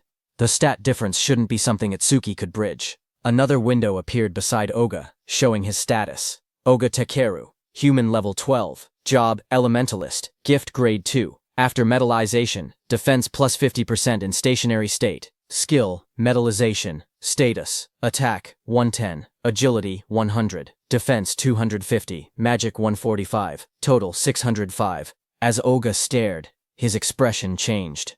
His eyes widened, and in the reflection of his pupil, he suddenly saw Itsuki rushing toward him at incredible speed. In the next moment, Itsuki's fist collided with Oga's body with overwhelming force, sending a shock through the frame as the impact landed cleanly. The crowd watched in shock as 2 students stared ahead, sweat running down their faces. One of them exclaimed that the speed was unreal and wondered if Itsuki was really level 0. The other admitted that even though he was level 8, he wasn't sure he could keep up with that kind of movement, but as the dust settled, it was revealed that Itsuki's fist had struck Oga's metal head, sending steam rising from the impact. Oga had blocked the blow with his metallization skill, his face hidden behind the shining metal layer. Seeing this, Itsuki pulled back slightly, his eyes narrowing as he realized the strike had been stopped. Oga then raised both hands, his arms transforming completely into polished metal. He looked down at Itsuki and commented calmly that the speed was good. Then he moved and lunged forward with overwhelming force, shouting that Itsuki's attack still lacked power. The floor shattered beneath him as debris exploded outward. Itsuki braced himself, analyzing the situation in silence. He thought about what it would take to successfully land a surprise attack on an enemy above level 10. As his body blurred into motion again, he concluded that he needed to further increase his agility using Thunderbreaker. Just then, a system window appeared. The display showed Tenma Itsuki's status. It listed him as a human at level 0, with a fixed job called Order Breaker. Nirvana Gift, a special grade ability. His Nirvana skills were shown. Overmimesis, Zoo Rank, Thunderbreaker, Love Library Run, Black Wall Love Library 2, On Lotus Burst, Love Library 2. All of his stats, attack, agility, defense and magic, were listed as 250, totaling 1000.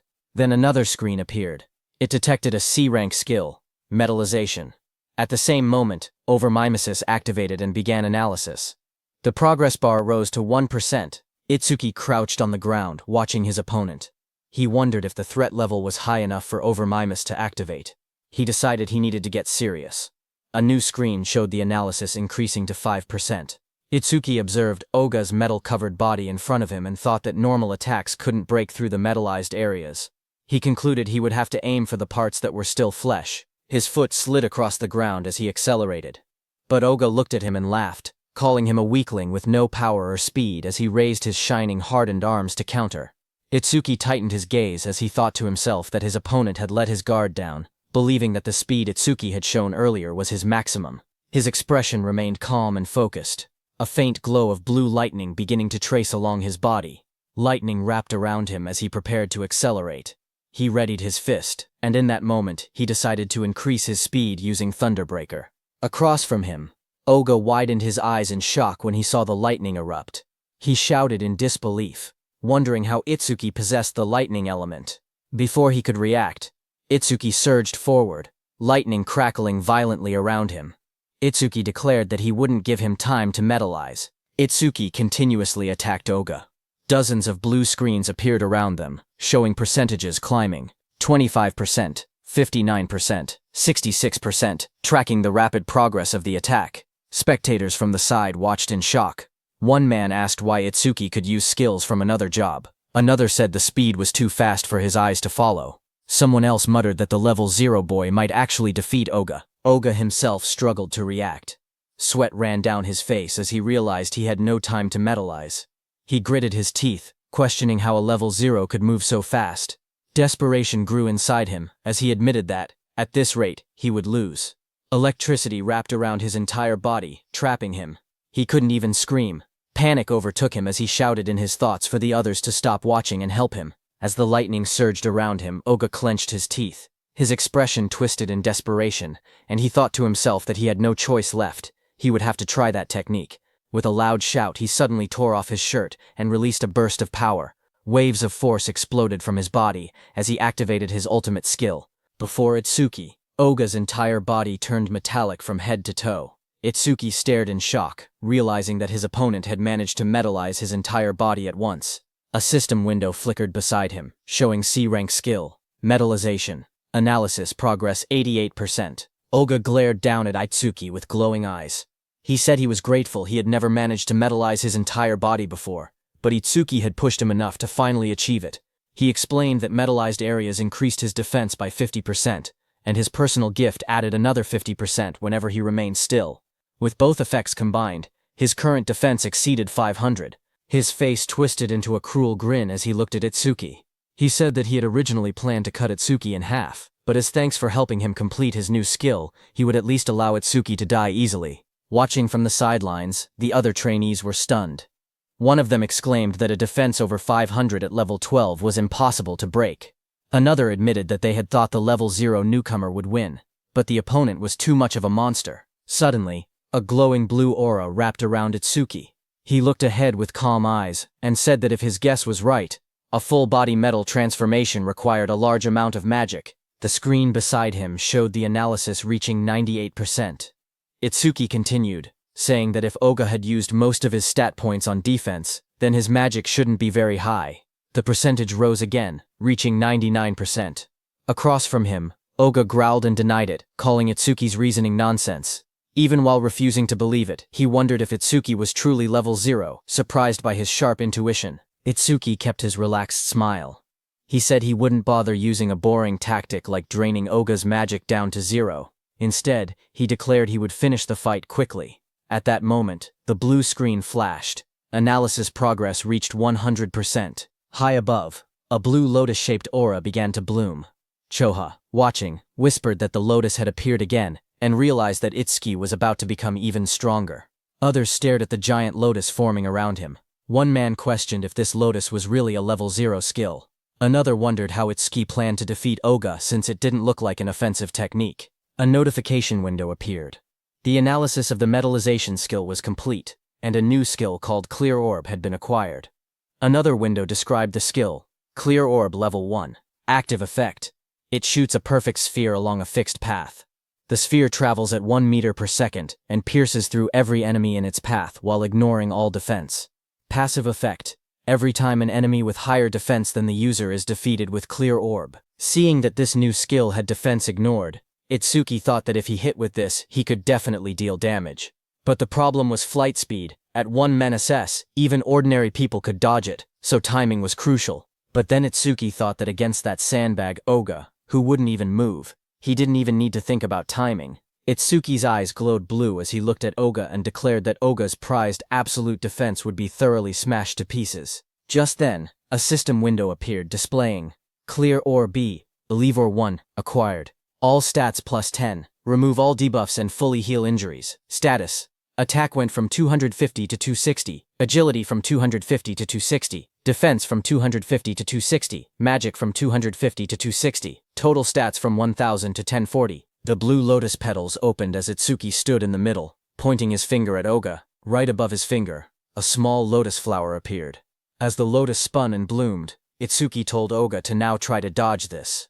A system window displayed that Clear Orb has been activated. The students stared at the glowing sphere and whispered among themselves.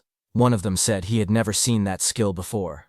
Another explained that this must be the Order Breaker, the job known as the most mysterious among the four. Someone questioned whether a skill released by a level 0 could break through the defense of a level 12 specialist. Another pointed out the confident look on Itsuki's face, saying that the technique must be incredible. A glowing lotus-like shape opened, revealing a small black orb. The orb floated forward, shining as colors scattered around it. The onlookers watched silently as the orb drifted through the air. Some students stared in confusion. One boy complained, saying it was just a tiny ball. Another asked if they were being serious, and called it disappointing. Oga glared at the orb. He mocked the attack, saying that such a small sphere couldn't make him move or cancel his gift, calling it naive. He stepped forward confidently. He asked if this was Itsuki's trump card. Then, the orb continued floating toward him. With a mocking glare, Oga shouted that Itsuki was going to die pathetically. For a moment he remained certain of his victory, until his expression suddenly shifted. His eyes widened as the orb began to sink into the side of his metal-coated body. A faint crack appeared where it touched him. A heartbeat later, a violent burst of blood exploded from the wound. Oga screamed in agony as the clear orb tore through his arm, ripping it apart in a single clean line. He collapsed to the ground, clutching the bleeding stump, shouting desperately about his arm. Itsuki walked toward him calmly. He told Oga that he had warned him to dodge. Itsuki said that because Oga was human, he had only aimed for the arm. If he had been a disaster beast, the attack would have been aimed at the neck. Itsuki then looked at Oga's men standing frozen nearby. He ordered them to stop staring and take Oga to a hospital, asking if they couldn't hear him. When no one moved, he turned back with cold eyes and repeated sharply that he was telling them to get lost. Immediately, Oga was carried away by the guards, blood covering his back and dripping onto their suits. One guard looked shaken while another wiped sweat from his face. In the distance, the crowd began cheering. Choha smiled proudly as the students around her celebrated. Someone shouted that Itsuki won. Another yelled, "Well done," and others said it served Oga right. Immediately, 2 students rushed up to Itsuki. One asked if he wanted to team up with them, saying 3 people could clear the mission quickly. The other quickly insisted he should join their team instead, explaining that with only 2 members he would get more experience points. They argued again, asking if he planned to challenge the Flaming Rock execution ground with 3 people. They warned that all the disaster beasts inside had defense equal to Oga's. One of them added that their team had a healer, who could restore his magic and let him fire the orbs endlessly. Itsuki looked ahead calmly. He thought that beasts with defense equal to Oga's were perfect. He reminded himself that Clear Orb's flight speed increased each time he defeated an enemy with higher defense. He decided he would increase the orb's speed inside that stage. The 2 boys leaned forward eagerly, asking Itsuki to let them know which team he would choose. Itsuki lowered his gaze and spoke quietly. He said he was going alone. Around him, the others reacted in shock. One person shouted in disbelief that he was challenging a level 15 advanced stage by himself. Another complained that he had become overconfident just because he defeated Oga. Those 2 students walked away. One of them admitted that Itsuki was strong, but insisted there was a limit to arrogance. The other added that they must not meet his standards, and suggested they look for someone else instead. Choha stepped forward and spoke calmly. She explained that all the disaster beasts in this place had defenses similar to Oga's. She said she understood he had a way to defeat them, but questioned whether his magic would last long enough. Itsuki turned toward her with a small, confident smile and told her not to worry, he would be fine. Hearing that, Choa's face immediately reddened. She replied sharply that she wasn't worried. She said she only asked because her father would blame her if he died. Then she turned away, saying she would go treat the injured and that he could do as he pleased. Before she left, she adjusted her glasses and added one more warning. She explained that the Stone Tribe had no intelligence, but they moved in groups. She told him to be careful about his magic consumption. Itsuki stepped toward the glowing entrance device and raised his hand. A soft beep echoed through the air as the system confirmed him. A notification projected beside the door, stating that entry for the awakened Tenma Itsuki had been approved. Once inside, Itsuki looked ahead with sharp eyes. He muttered that there were more enemies than he had expected. Right in front of him, countless stone beasts filled the rocky canyon, their bodies made of thick boulders and glowing yellow eyes. The ground cracked under their weight as they charged. Itzquant watched them and noted that the disaster beasts in this advanced stage had levels and stats far higher than before. A blue system window appeared in front of him, showing the information of a stone statue from the Stone Tribe, level 9, with its gift converting all magic power into defense. As one of the stone beasts rushed toward him, Itsuki held out his glowing purple orb. He spoke calmly, saying he would test whether these enemies met the clear orb's passive conditions. The purple aura around the orb burst outward as he activated it. The clear orb shone brightly, its power swirling in layers of violet and blue light. The stone beast charged forward, its massive body bursting through the dust as Itsuki raised his hand. The purple orb floated above his palm, swirling with bright light as he aimed it at the incoming monster. The orb shot out instantly, tearing straight through the beast's rocky body. A large hole opened behind it, and Itsuki stepped through the fading purple glow as the system window appeared. The screen displayed the message, Stone Statue, Level 9 defeated. Another line followed, Clear Orb, flight speed increased by 100%. Itsuki watched the notification and nodded. He thought to himself that it was exactly as he expected. More stone beasts roared as they appeared in front of him, their yellow eyes shining from within the broken cliffside. Itsuki stood calmly among them, the purple light reflecting across his silhouette. Lightning began crackling around Itsuki's body, and his eyes glowed red. He looked ahead and said that these slow beasts with poor evasion were perfect prey for the clear orb. System windows continued to appear one after another. Stone Statue, Level 9 defeated. Clear orb flight speed increased by 100%. Pieces of broken stone scattered across the ground as the notifications filled the air. The glowing status window floated above Itsuki, showing magic 1 tensel, 160 remaining. He stood on top of a mountain of shattered stone beasts. Looking down at the battlefield, he calmly calculated the situation. Using the clear orb once consumed 50 magic points, which meant he only had 2 uses left. Ahead of him, the ground trembled as 2 massive stone beasts charged straight toward him. He noted that the remaining enemies were 3, including a boss that still hadn't revealed itself. Seeing the 2 stone monsters rushing in at full force, he understood what he had to do. He thought that he needed to defeat 2 enemies at once with a single orb. Itsuki lowered his stance and gathered the purple energy swirling from the clear orb. With a powerful jump, Itsuki left the ground and shot upward. Then the beasts crashed with explosive force, shattering the rocky ground. As dust and stone fragments blasted outward, Itsuki leapt forward. Now, he said, moving straight through the debris. His eye glowed blood red as he pushed through the shockwave. A fierce grin formed on his face. Take this, he shouted, preparing the next strike. The purple orb shot downward with blinding speed, its light stretching across the sky as Itsuki hung in the air above it. Immediately, glowing system windows appeared one after another, displaying Stone Statue, Lever 9, defeated. Clear orb flight speed increased by 100%. After the impact, Itsuki collapsed on the ground, panting heavily. Sweat dripped down his face as he lay flat on the rocky floor. He muttered that the exhaustion he felt right before his magic ran out was rough.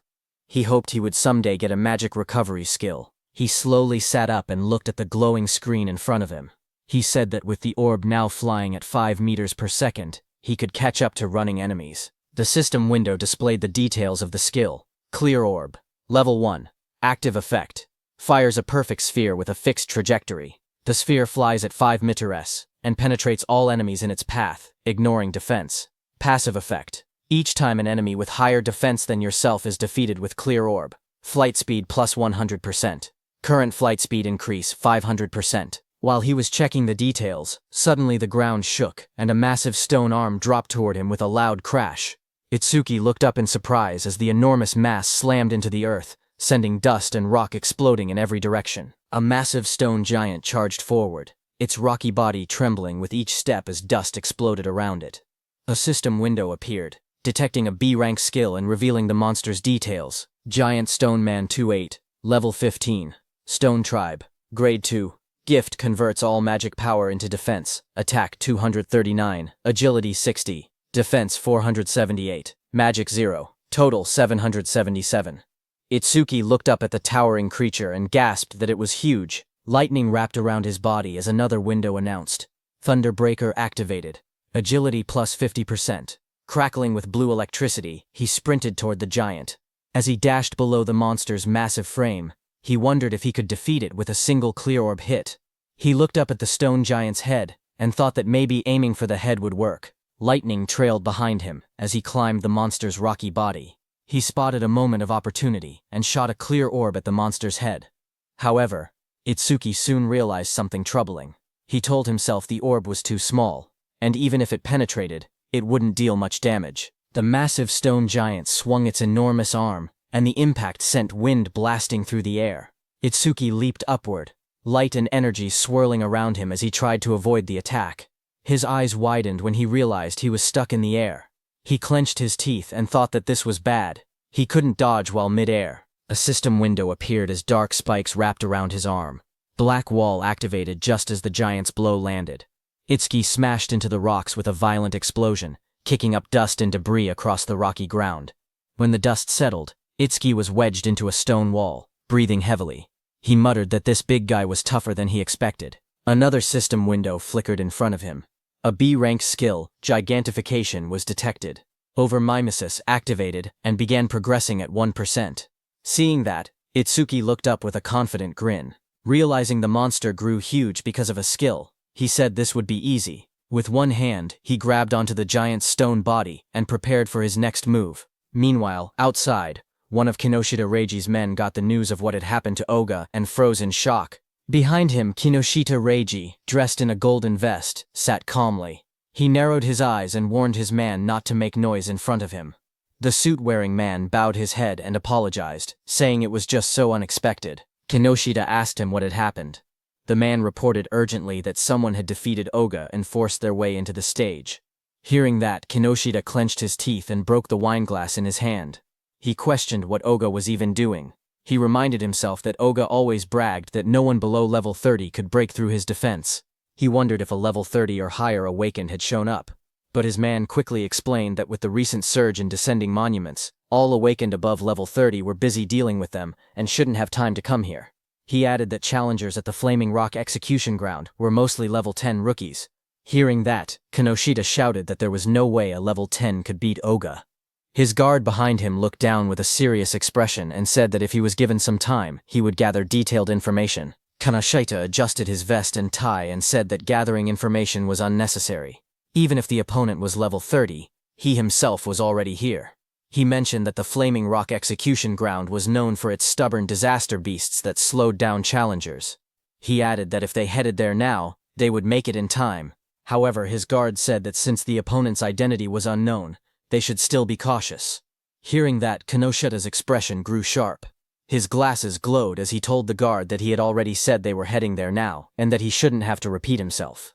The guard stiffened, sweating nervously, and replied with a quiet, "Yes." Kinoshita then threw his arm upward confidently, and declared that he would make them regret opposing the Kinoshita family. At the same time in the dungeon, blue energy lotus surged around Itsuki. A glowing screen appeared behind him showing 100%. Seeing that, Itsuki smirked and said that he no longer had to run around like a mouse anymore. He was standing on top of the massive stone beast, and a bright blue lotus had formed on the beast's forehead. At that moment, a system window opened in the air, announcing that the B-rank skill Gigantification had been fully analyzed. Itsuki looked at the window in surprise. He muttered that instead of gaining a new skill, something else had happened. He realized that Clear Orb had leveled up to level 2, and he checked for new effects. Another set of windows appeared, explaining the changes. Clear orb, level 2. Now fires a perfect sphere at 5 meters per second, piercing all enemies while ignoring defense. New effect. After activation, the orb's size can now be adjusted by consuming additional magic power. Passive effect.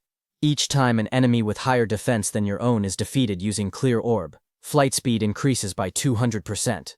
Itsuki stared at the window, shocked that the passive effect had risen from a 100% to 200%. More importantly, he was excited that he could now control the size of the orb with magic. Power surged around him as the blue energy lotus opened. Itsuki said he wanted to try the new ability immediately, and glowing energy surrounded his body. Another window appeared, confirming the upgrade. Clear Orb Level 2 acquired. All stats plus 20. All debuffs removed. Injuries fully healed. A second window showed his new status. Attack went from 260 to 200 in. Agility from 260 to 200 in. Defense from 260 to 200 in. Itsuki then jumped above the massive stone beast, and a massive dark glowing flower appeared beside him, pulsing with power. He thought to himself that it was consuming all his magic to create the maximum orb it could produce right now. The stone beast glared up at him with bright yellow eyes as cracks of energy spread across its body.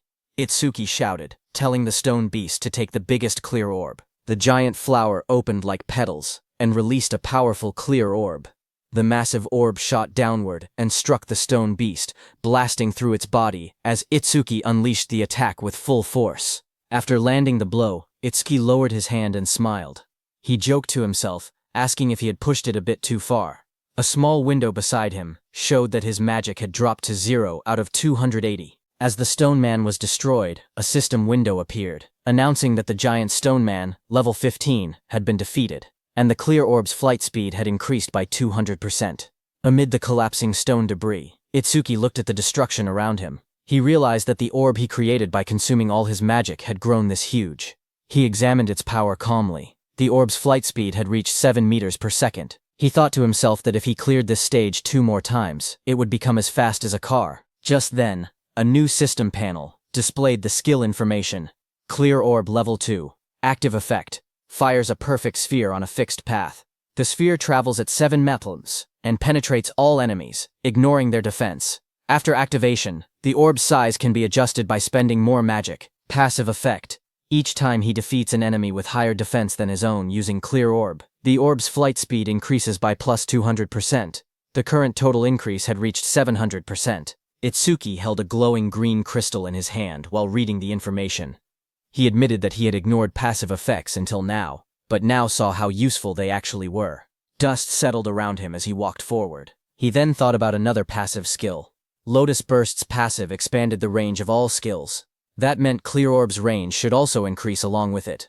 He then checked Lotus Burst's passive effect. Each time Lotus Burst defeats a living creature of level 1 or higher, the range of all skills increases by plus 1%. Seeing this, Itsuki smiled slightly as he looked at the system panel floating beside him. Itsuki imagined and thought to himself that if he kept increasing Lotus Burst's passive effect, he could eventually defeat disaster beasts from thousands or even tens of thousands of meters away. Then, outside, a bright green display screen lit up. It showed the result of the challenge. The challenge was successful. The stage level was 15. The challenger was Tenma Itsuki. The time used was 3 minutes and 1 second. The stage clear record was updated. Seeing that, the crowded group reacted immediately. One man shouted in disbelief, saying that 3 minutes and 1 second was impossible. Another said that even a 5-person party needed more than 10 minutes. Someone else wondered if Itsuki had defeated all the disaster beasts in a single hit. Another person pointed out that he had even broken Tuajin's 3-minute 19-second record, and asked what kind of monster he was. They all turned as someone announced that he was coming out. More voices followed. One person questioned why he was still level 0, and wondered if the clear notification was a bug. They looked at him and said he wasn't even injured, only a little dirty, so they didn't believe he had cleared it at all. Choa, in armor, stepped forward with a smile as a green butterfly flew around her. She was happy that he had cleared the stage unscathed again. And he had broken Jin's record again. She admitted that he always managed to surprise her. Choa then adjusted her glasses and, with a restrained tone, admitted that the challenge had ended unexpectedly quickly. Itsuki answered casually. He said the disaster beasts inside were weak against defense, so he had taken them down easily. The glowing butterfly hovered in front of Itsuki. He looked at it with surprise and asked what it was. Choha explained calmly. She said that her job was a Shikigami user, and the glowing butterfly was her Shikigami. Itsuki watched the butterfly flutter near his hand. He softly repeated its name, Tamacho, and admitted that this was his first time seeing a Shikigami. To him, it looked beautiful. Curious, he asked Choha what kinds of awakened jobs existed. His question startled her, and she asked why he didn't know something so basic. She then began explaining. Jobs, she said, were divided into 4 major types. According to her, he should have already encountered 3 of them by now. She raised her hand and continued her explanation. The first type she mentioned was elementalist. Elementalists controlled 7 elements: fire, water, wood, metal, earth, wind, and lightning. She said elementalists had the largest population among awakened jobs and also possessed the highest minimum combat capability. She then explained that his classmate who used electricity attacks and also the Oga muscular, iron-skinned man from earlier, belonged to that same type. She then introduced the second type, Shikigami user. She explained that Shikigami users could summon Shikigami that obeyed only their master. A blue system window appeared beside the butterfly, displaying that it was Tamachu, Li rank, level 15, ITS skill is undisclosed, status is undisclosed. Choha continued explaining that a Shikigami stayed with its master from birth. Then another system window appeared, showing her own status. Izumi Choha, human, level 6, Jobert Shikigami user, gift grade 2, undisclosed, Shikigami undisclosed, status undisclosed. After explaining everything, she asked him if he had any questions so far. Itsuki looked at her Shikigami, and then asked why her own level was lower than her Shikigami's level. He wondered aloud if she was really a veteran awakened. His words hit Choha like arrows. She wondered to herself if Itsuki had no concept of sugarcoating things. Choha touched her forehead with a tired expression and explained that Shikigami also absorbed experience and leveled up. Because of that, they were basically always at a higher level than their master. Hearing that, Itsuki's expression darkened. Half of his face sank into shadow, and his eyes glowed coldly. He stated that in that case, when fighting a Shikigami user, it was faster to target the person themselves. Seeing that, Choa's eyes widened. She noticed the negative aura seeping out of him again and wondered what was going on with him. Itsuki then looked at her calmly and asked what else there was, pointing out that she had only introduced 2 types so far. Choa straightened herself and explained that the third job was currently the most mysterious one, with the least information known about it. She pointed at Itsuki and told him that his job was order breaker. Itsuki listened quietly as she continued explaining. She said the reason this job was mysterious was because every order breaker possessed different abilities, like the blue lotus flower ability he had shown earlier. She then explained that there were order breakers who could change the size of their bodies at will, others who could create infinite clones, and even some who could stretch their bodies freely like rubber. Next, she compared order breakers to regular awakened jobs.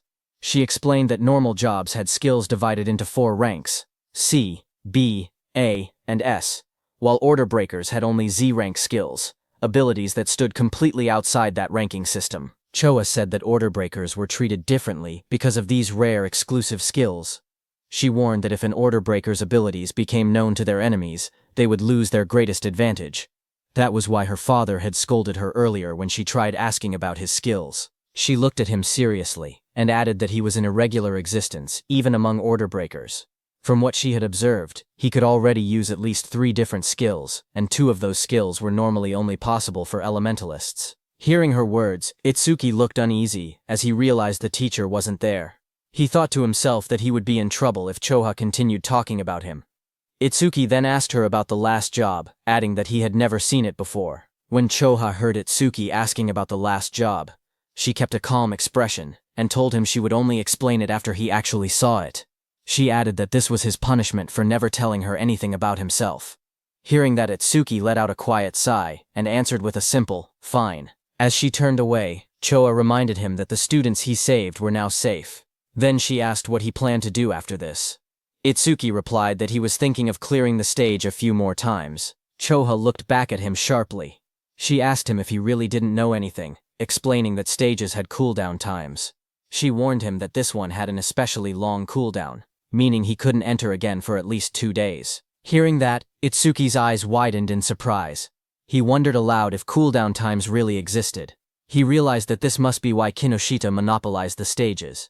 Determined, He decided that if he couldn't raise the passive effect of his clear orb skill, then he would increase the power of his lotus burst instead. Itsuki then turned and asked Choa if there was a stage filled with disaster beasts. Choa thought for a moment, trying to remember any stage filled with disaster beasts. She then smiled confidently and chose a stage for him. She explained that in that stage, the levels of the disaster beasts were not very high, but the number of them was enormous. The place was called Locust Wasteland. She explained that there were at least 100 locust-type disaster beasts, even by a conservative estimate, and many awakened people backed out just from seeing how many there were. She then looked at him seriously and asked what he planned to do, since it would be difficult without AoE skills. For those who didn't know, AoE meant Area of Effect, or Area Attacks. Itsuki answered firmly that he was going. In his thoughts, he remembered that he hadn't used Lotus Burst in front of her yet, so she didn't know he actually had an area attack. A shocked Choa asked him again if he was really going. She reminded him once more that without AoE skills, he would have a really hard time. But Itsuki told her not to worry, saying he would be fine. Some nearby awakened individuals became shocked as they listened. One of them asked if he was really going to the Locust Wasteland, and said he must not know fear. Another person whispered that once Kinoshita Reiji heard about Oga, he would definitely come. The group decided to leave quickly. They said they should get out before getting caught in the crossfire. Then, a few minutes later, Kinoshita Reiji arrived there and looked around the empty area. He asked in shock why there wasn't a single person present. His bodyguard in a suit stood behind him and reported that the target had gone somewhere. Kinoshita Reiji asked how it was possible. It had only been 30 minutes since the target entered, yet the target had already cleared the Flaming Rock execution ground. His bodyguard said it was hard to believe, but seemed to be true. He then asked what Kinoshita planned to do now. Kinoshita Reiji gritted his teeth and said the target was making a fool out of him. He then said that if the target had used skills, there should still be magic traces left behind. He ordered his bodyguard to contact the Hound and make it track the target. Kinoshita Reiji shouted angrily for them to capture the target alive no matter what, saying he would make the target taste what living hell was. At the same time, inside a dim alley lined with machinery, a man pressed his back against the wall, hidden in the shadows. His panicked thoughts echoed as he regretted taking the assassination request. He muttered to himself that he never knew Kinoshita Reiji had such a strong subordinate, and cursed himself for accepting the job.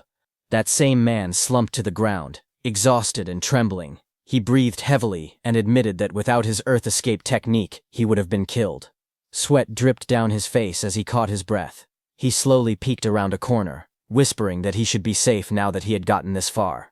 His eyes widened with fear as he carefully watched his surroundings. Suddenly, a massive beast lunged toward him with its jaws wide open. The monster's sharp teeth and glowing red eyes filled his vision as it attacked. Before he could react, the creature pinned him to the ground. He choked as its fangs pressed against him. A voice spoke nearby, calm but cold. The speaker approached and looked down at the scene. He ordered the beast called Death to loosen its grip, saying the man seemed to have something to say. The giant wolf-like creature eased up slightly as the man lay helpless beneath it. The wounded man lay on the ground with blood on his face. With fear in his trembling voice, he asked how they had managed to find him. In front of him, the long-haired man in the coat explained calmly. He said that their beast, Death, had a sharp sense of smell. The creature could sense the scent of death coming from people like him. That man was the Hound Kinoshita Reiji had been talking about. His name was Charles. He stepped forward, tipping his hat as he walked. He said that Death could smell the death they were giving off. Filled with terror, the injured man begged for his life. He cried and pleaded for them not to kill him. Charles looked down at him with a cold smile. He said that the request was difficult, because Mr. Kinoshita would get angry. He added that Death had not eaten human flesh in a long time. Then Charles' eyes glowed red.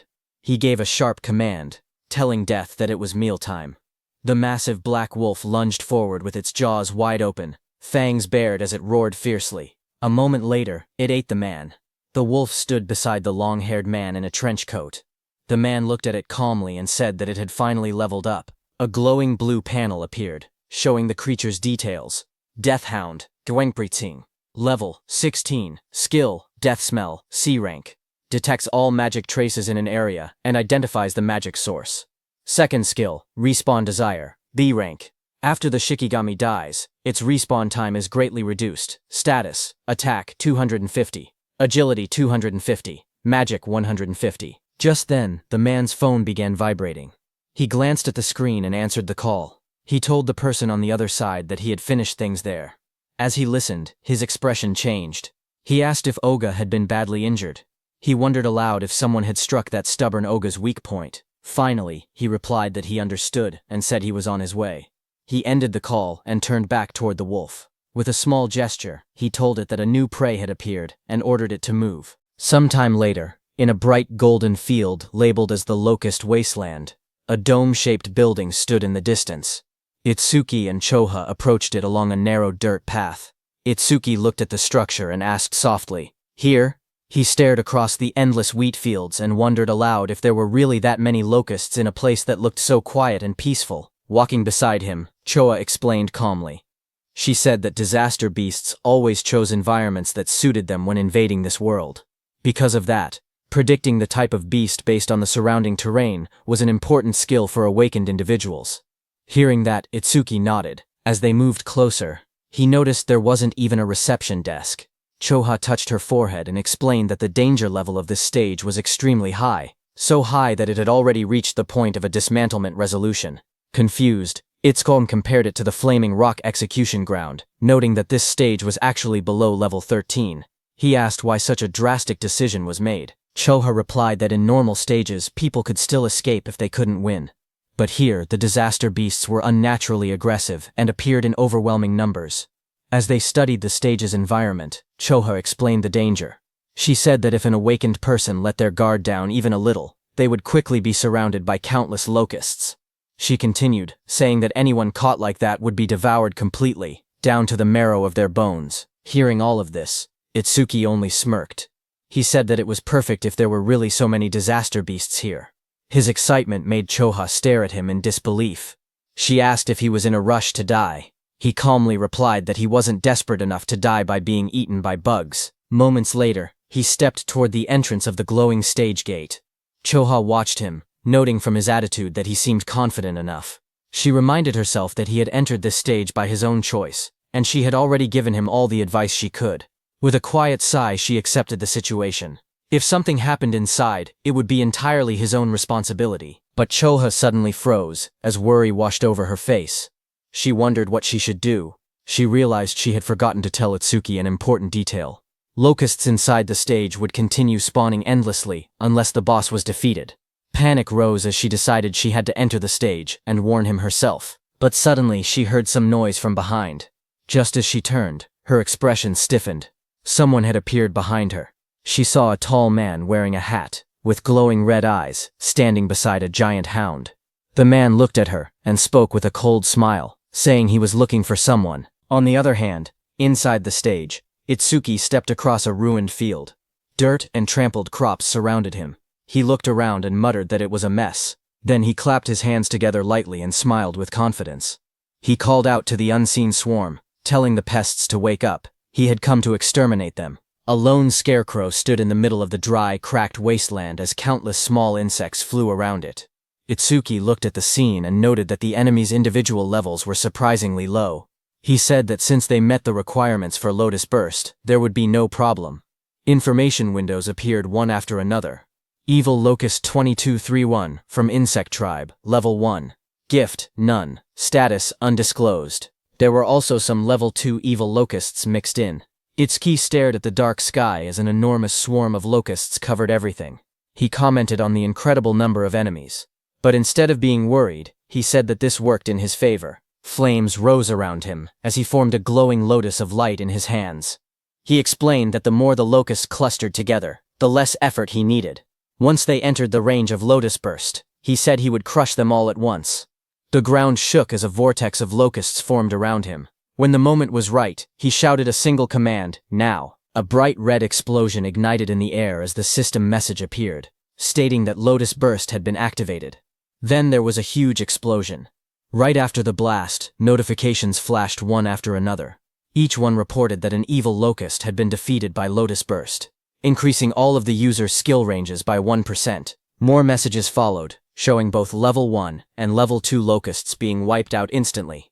When the smoke cleared, Itsuki stood calmly in the middle of the scorched ground. Sparks drifted around him, while charred insect bodies lay scattered at his feet. Another notification floated beside him, confirming the defeat of a level 2 Locust and awarding another 1% increase. New windows opened, explaining Lotus Burst's abilities. The active effect consumed magic to deal explosive damage within a 10.5-meter range, its power proportional to how much magic was spent. The passive effect stated that every time Lotus Burst killed a living creature of level 1 or higher, all skill ranges increased by 1%. Itsuki glanced at the numbers and made a small comment. He had defeated 110 enemies, which meant a 10% increase, therefore receiving 10% at once. Lotus Burst's range had now expanded to 10.5 meters, which he considered impressive. He analyzed the situation calmly. Against disaster beasts of this level, consuming 10% of his magic to output 10% of his firepower should be enough. Taking his remaining magic and recovery speed into account, he could probably use about 10 more shots. If he gained even 100 kills per use, he could increase his total skill range by 1000%. Another screen displayed his magic level, 252 out of 280. He looked at it and muttered that things would go much more smoothly if stages didn't have cooldown times. But suddenly, Itsuki noticed something. He stared at his bracelet with a confused expression. He noticed that the usual challenge success notification was missing. He muttered that something felt odd. As he frowned, a thought crossed his mind, and he wondered if the reason was something unexpected. Just then, a system window suddenly appeared.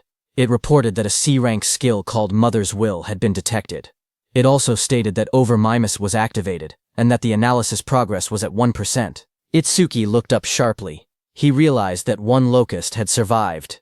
Dust and broken ground swirled around him as more locusts flew through the air. He turned, watching the locust swarm gather again. He questioned whether Mother's Will was the boss monster's skill. At that moment, several locusts lunged at him. He jumped back and blocked the attacks with the crystal armor covering his arms. He admitted to himself that he had let his guard down. He had truly believed there was no boss monster in this area. He narrowed his eyes, thinking aloud. He said it was good that he could still expand his skill range by using Lotus Burst again. But he also stated the bigger problem. He had no idea where the boss actually was. The glowing lotus-shaped energy expanded from Itsuki's hands as he activated his skill. His expression hardened with resolve. He declared that he would defeat all the small enemies first and force the hidden boss to reveal itself. A bright explosion erupted around him. The ground shook as countless evil locusts were blown apart by the blast. System notifications appeared one after another. Each message showed that an evil locust, either level 1 or level 2, had been defeated with Lotus Burst, and every kill increased all his skill ranges by 1%. The notifications continued stacking until the Lotus Burst total experience reached 220%. His Lotus Burst leveled up. Another message explained the updated skill. Lotus Burst LV2 now consumed magic to deal explosive damage within a 16-meter diameter, and its power increased based on how much magic was used. Itsuki looked at the smoking battlefield and murmured that the range had expanded to 16 meters, calling the new effectiveness outstanding. But even after defeating 10 small enemies, the boss still hadn't appeared. Deep underground, inside a dim nest filled with shifting shadows, many insect-like creatures began to crawl and move. Their wings rustled as more of them gathered around a glowing cluster hidden in the darkness. As the locusts crawled out of the cracked ground, a notification floated in front of Itsuki, showing the analysis progress rising to 27%. He looked ahead sharply and muttered that they had spawned again. Another screen appeared, showing his magic at 232 out of 280. He noted that he could still use Lotus Burst 9 more times. Fire erupted around his hand as he stepped forward, declaring that no matter how many times the monsters appeared, he would thoroughly deal with them. His arm swung through the flames, and he shouted that he would sweep them all away. A fiery explosion burst across the battlefield, and several notifications appeared one after another, stating that evil locusts of level 1 had been defeated with Lotus Burst, and that all skill ranges increased by 1%. More screens stacked up endlessly, showing the same message again and again. A blinding explosion tore through the ground as Lotus Burst activated again, scattering debris in every direction. Bright light flashed across the stage, and the blue notification window appeared with the same message, Lotus Burst. Another massive blast followed right after, engulfing the area in a wave of yellow flames and flying rubble. The screen repeated the skill name, Lotus Burst. A new system panel displayed the updated description of the skill. It stated that Lotus Burst LV2 consumed magic to deal explosive damage within a 54.5-meter diameter. Its power tied directly to magic consumption. Below it, another panel explained the passive effect. Every time the skill defeated a creature of level 1 or higher, all skill ranges increased by plus 1%, now reaching a total of plus 990%. Itsuki ran forward through the burning battlefield, sweat rolling down his face. He glanced at the glowing screen. He said that up until now, he had wiped out large groups 9 times and expanded Lotus Burst's range by 990%, but he only had enough magic left to use it one more time. He wondered why the monsters kept appearing non-stop. His magic display dropped to 5280. He looked up as the sky darkened with swarming insects.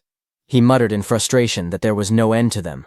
The swarm grew thicker overhead, but even after all the destruction, he saw no trace of the stage boss.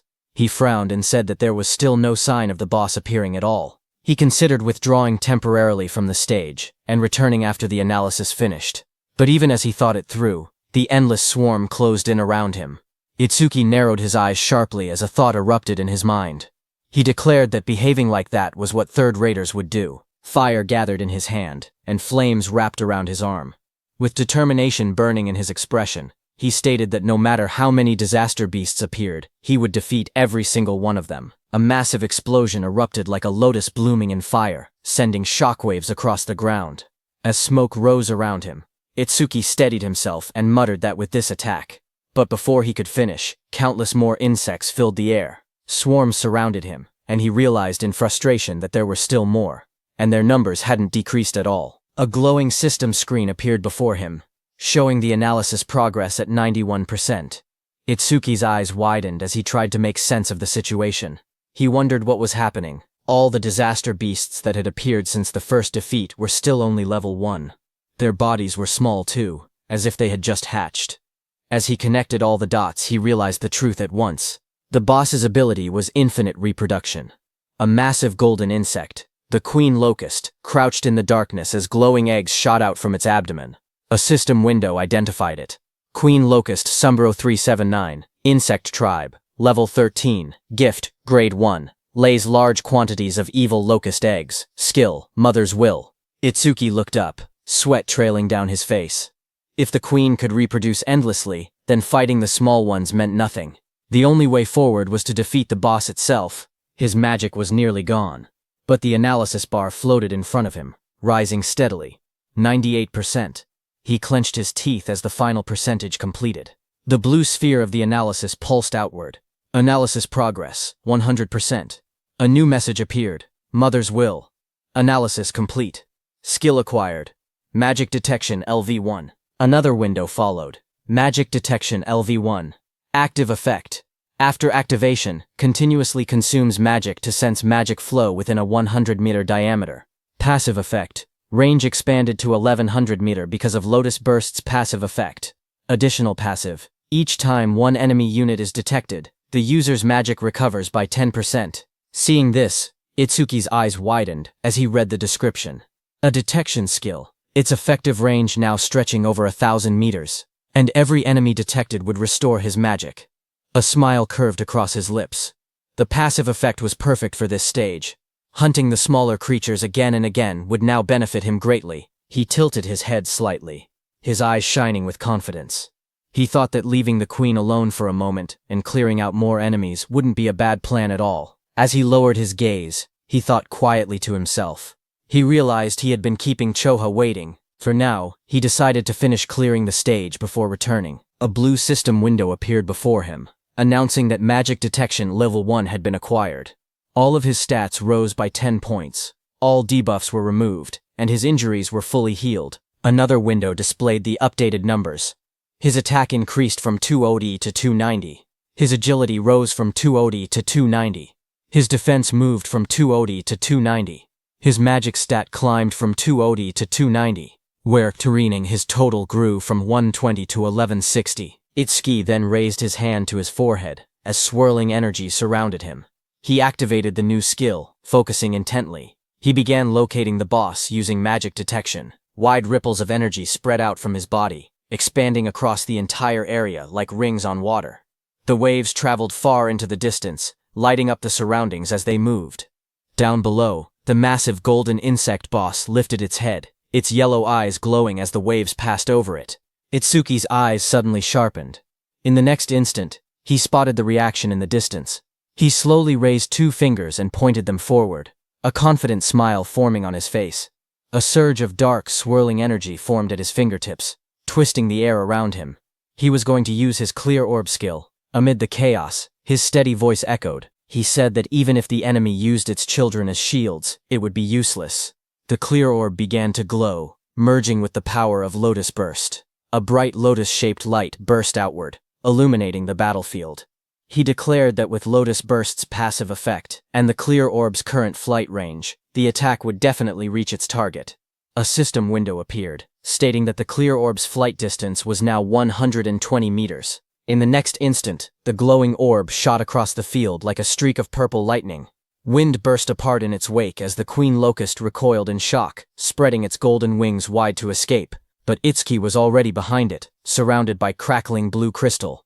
His transformed figure loomed like a shadow. Lightning surrounded Itsuki as he appeared above the queen.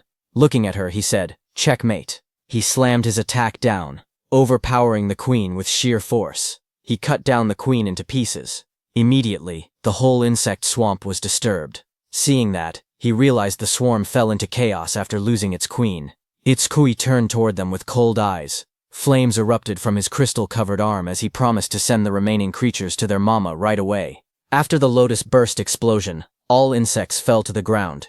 Itsuki stood in the settling dust, looking at the battlefield calmly.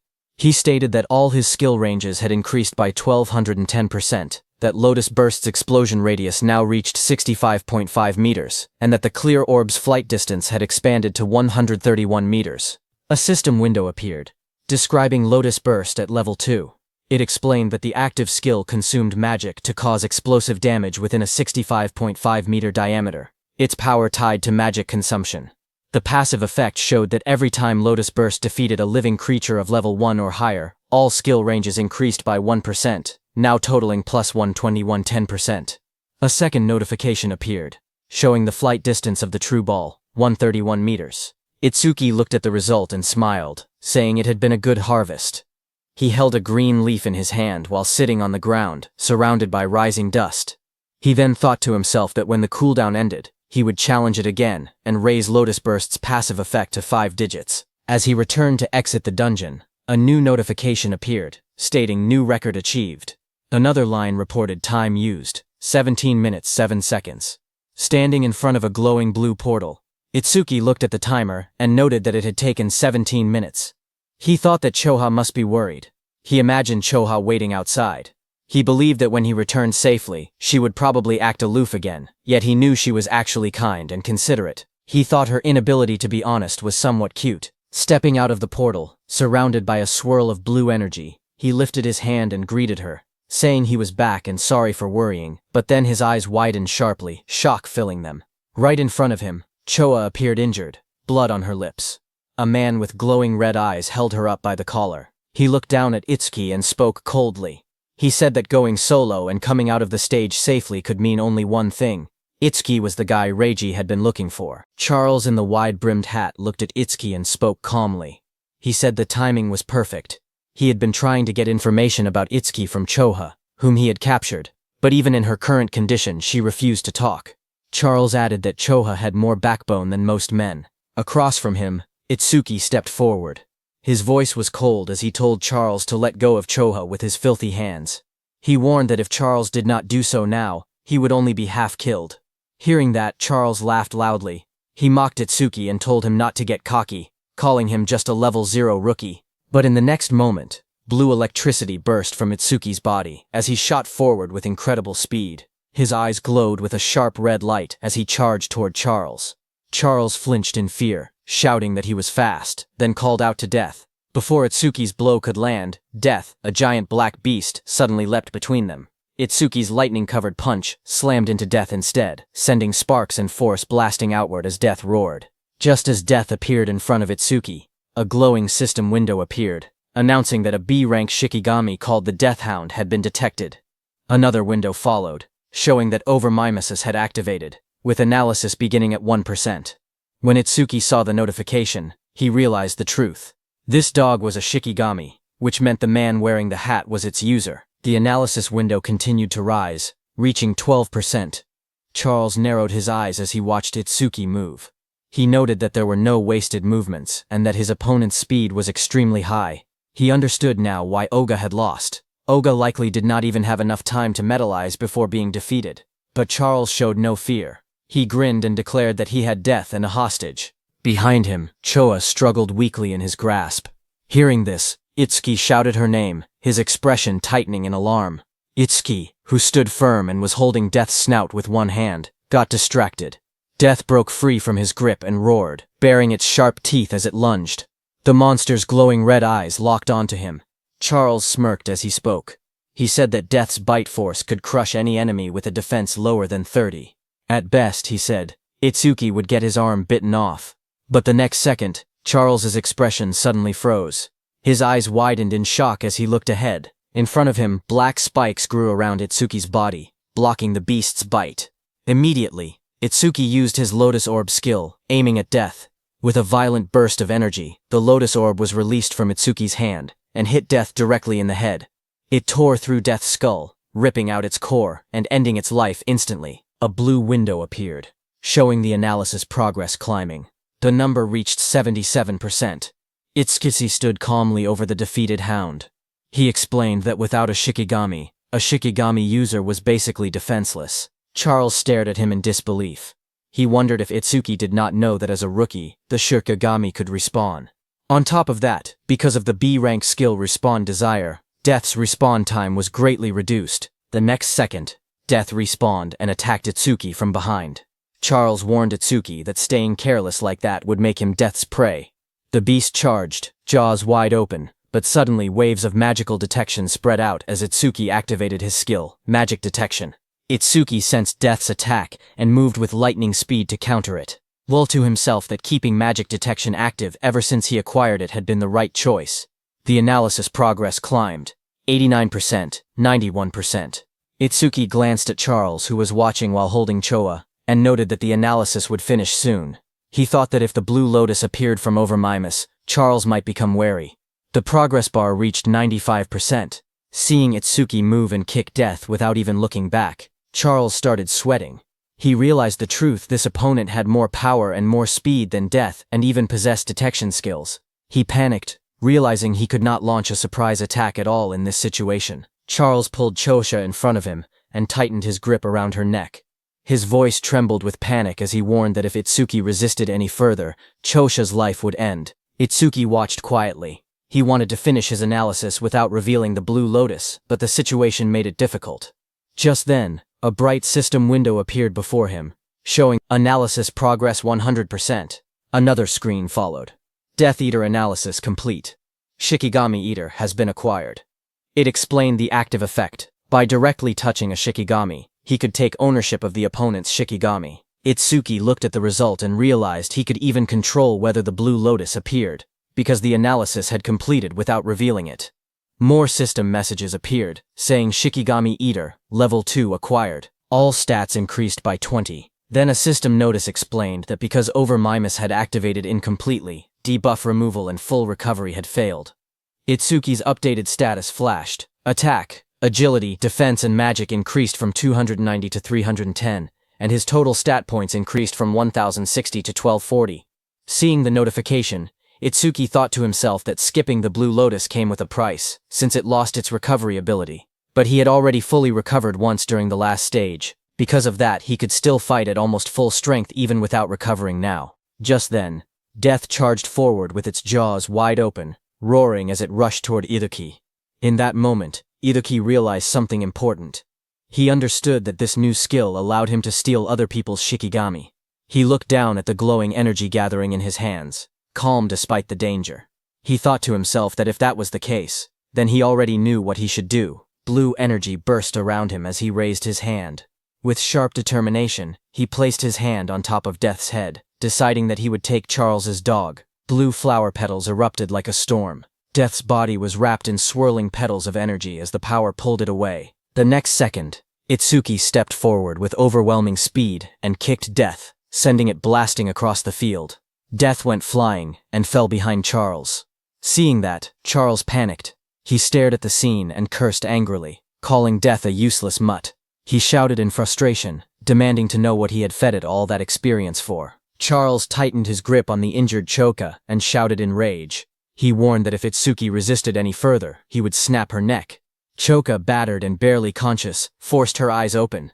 With a trembling voice, she told Itsuki not to worry about her. Across from them, Itsuki slowly raised both his hands in surrender.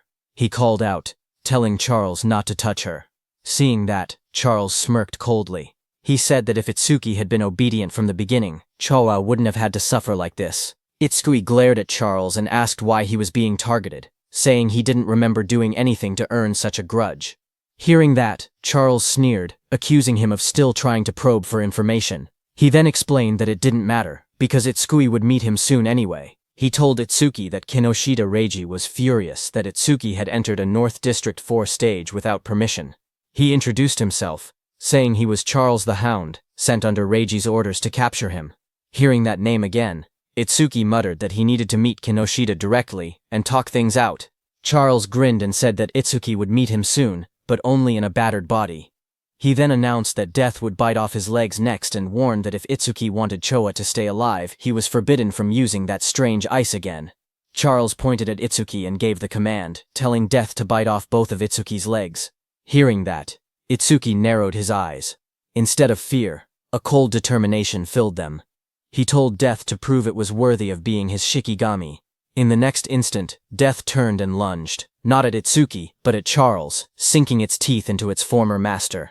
Taking advantage of the moment, Itsuki moved at lightning speed, appearing behind Choha.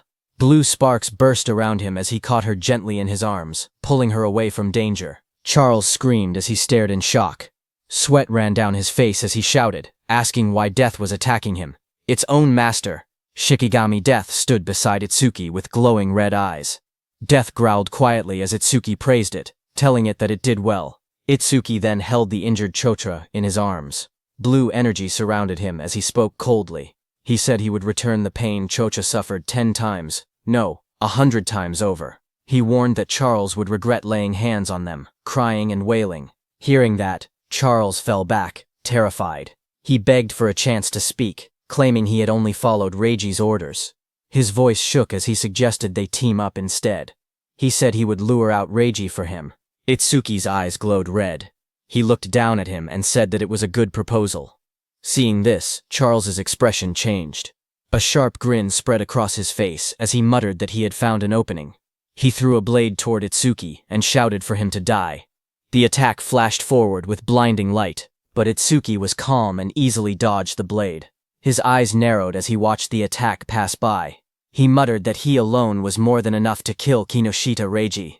Beside him stood Death, its eyes glowing red, ready. Itsuki ordered Death to make Charles suffer the same treatment Choha had endured. Death's jaws opened wide, revealing sharp fangs as it prepared to strike. Seeing that, Charles froze in terror. Sweat dripped down his face as he begged for mercy. He insisted that his hand had slipped earlier and that he would apologize. Trembling, he pleaded for one more chance. But Itsuki didn't falter. Holding Choha in his arms, he stared coldly and told Charles that it was mealtime. Death, with glowing red eyes, rushed forward, its fangs bared as it charged at the man. Charles panicked as he stumbled back. Tears streamed down his face as he shouted, asking if Death had forgotten who its master was. He reminded Death how much he had fed it. His voice shook as he tried to speak again. But Death opened its jaws wide, revealing rows of sharp teeth as it lunged at him. Death finished off Charles. A short distance away, Itsuki stood while carrying the injured Chodua in his arms.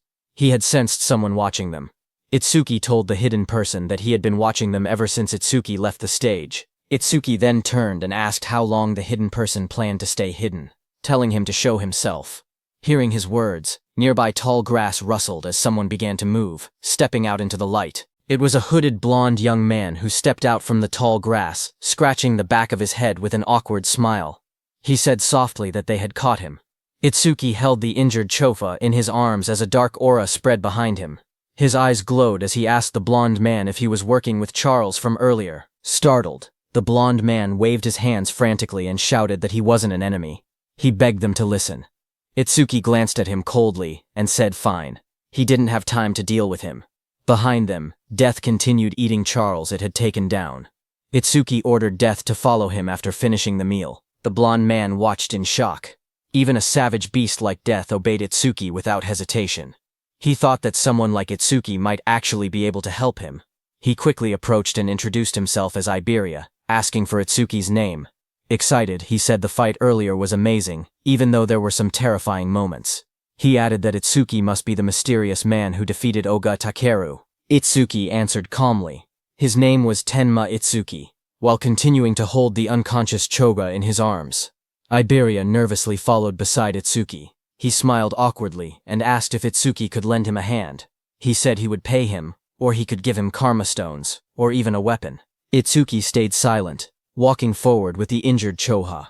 Iberia watched him leave, sweat forming on his face. He wondered why Itsuki wasn't responding. His father had once told him that anyone would happily help if given enough compensation. Now he questioned if that had been a lie. A memory surfaced. His father hammering steel in front of a blazing forge. His father explained that compensation required creativity, just like how a cup of water was more valuable than treasure in the desert. His father said that for someone seeking revenge, one must offer a blade. For someone injured, offer medicine. He said that was enough compensation for them. Back in the present, understanding flashed across Iberia's face. He clenched his fist with excitement and said he finally understood. Iberia called out from behind, reminding Itsuki that he had come on foot. He said that with an injured person it was impossible to move quickly, and that the nearest hospital was dozens of kilometers away. He warned that if Itsuki walked that slowly, the woman he was carrying would die. Iberia then reached into his bag and held up a glowing scroll. He said that he happened to have healing items. But even hearing that, Itsuki continued walking. Iberia shouted in a hurry that he could save her. Hearing this, Itsuki stopped and turned his head, asking if that was really true. Iberia explained that he couldn't fully heal her right away, but he could save her life. The two of them knelt beside the injured Choha. Itsuki asked if the healing could be done through her clothes. Iberia replied that the bandage he was using wasn't ordinary. He wrapped the glowing bandage around her, explaining that it was a rare karma tool, made from bandages worn by the Shadow tribe, and bark taken from the Kodama tribe. Itsuki looked at Iberia and repeated the unfamiliar term, asking what a karma tool was. Iberia studied him and said that at his level he must have just become an awakened. He explained that it was no surprise Itsuki didn't know. Iberia explained that modern weapons didn't work on disaster beasts. Guns were useless against them, so firearms couldn't be used in real combat. However, crafters were able to forge special anti-disaster beast items known as karma tools, created from monument materials and the body parts of disaster beasts. He said that karma tools were divided into 4 ranks depending on the crafter's skill and the materials used. The 4 ranks were normal, rare, epic, and unique. Iberia then explained using a simple longsword as an example. Normal karma tools weren't much different from regular weapons, except they were capable of damaging disaster beasts and awakened beings. The sword was labeled an ordinary longsword. The next weapon was the ocean sword, rare, which increased agility and magic. Iberia said that rare karma tools boosted their owner's stats.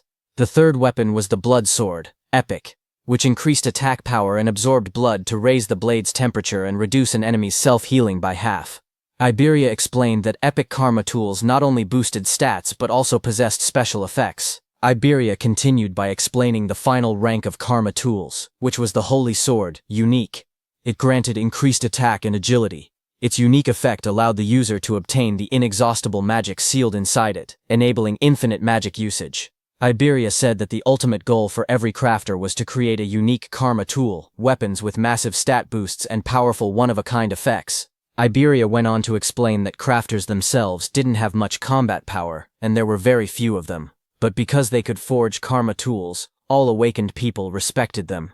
Hearing that, Itsuki asked Iberia if his father was a crafter. Iberia smiled and replied that his father wasn't just any crafter. He explained that countless crafters couldn't create a unique karma tool even once in their entire lives. Across the 5 continents, there were only 10 crafters who had achieved that level. Then he proudly added that 3 of those 10 unique tools were made by his father. That was why everyone called his father the crafter king of the northern continent. Saying that, Iberia grinned proudly. Finally, he turned and saw that Itsuki wasn't even looking at him.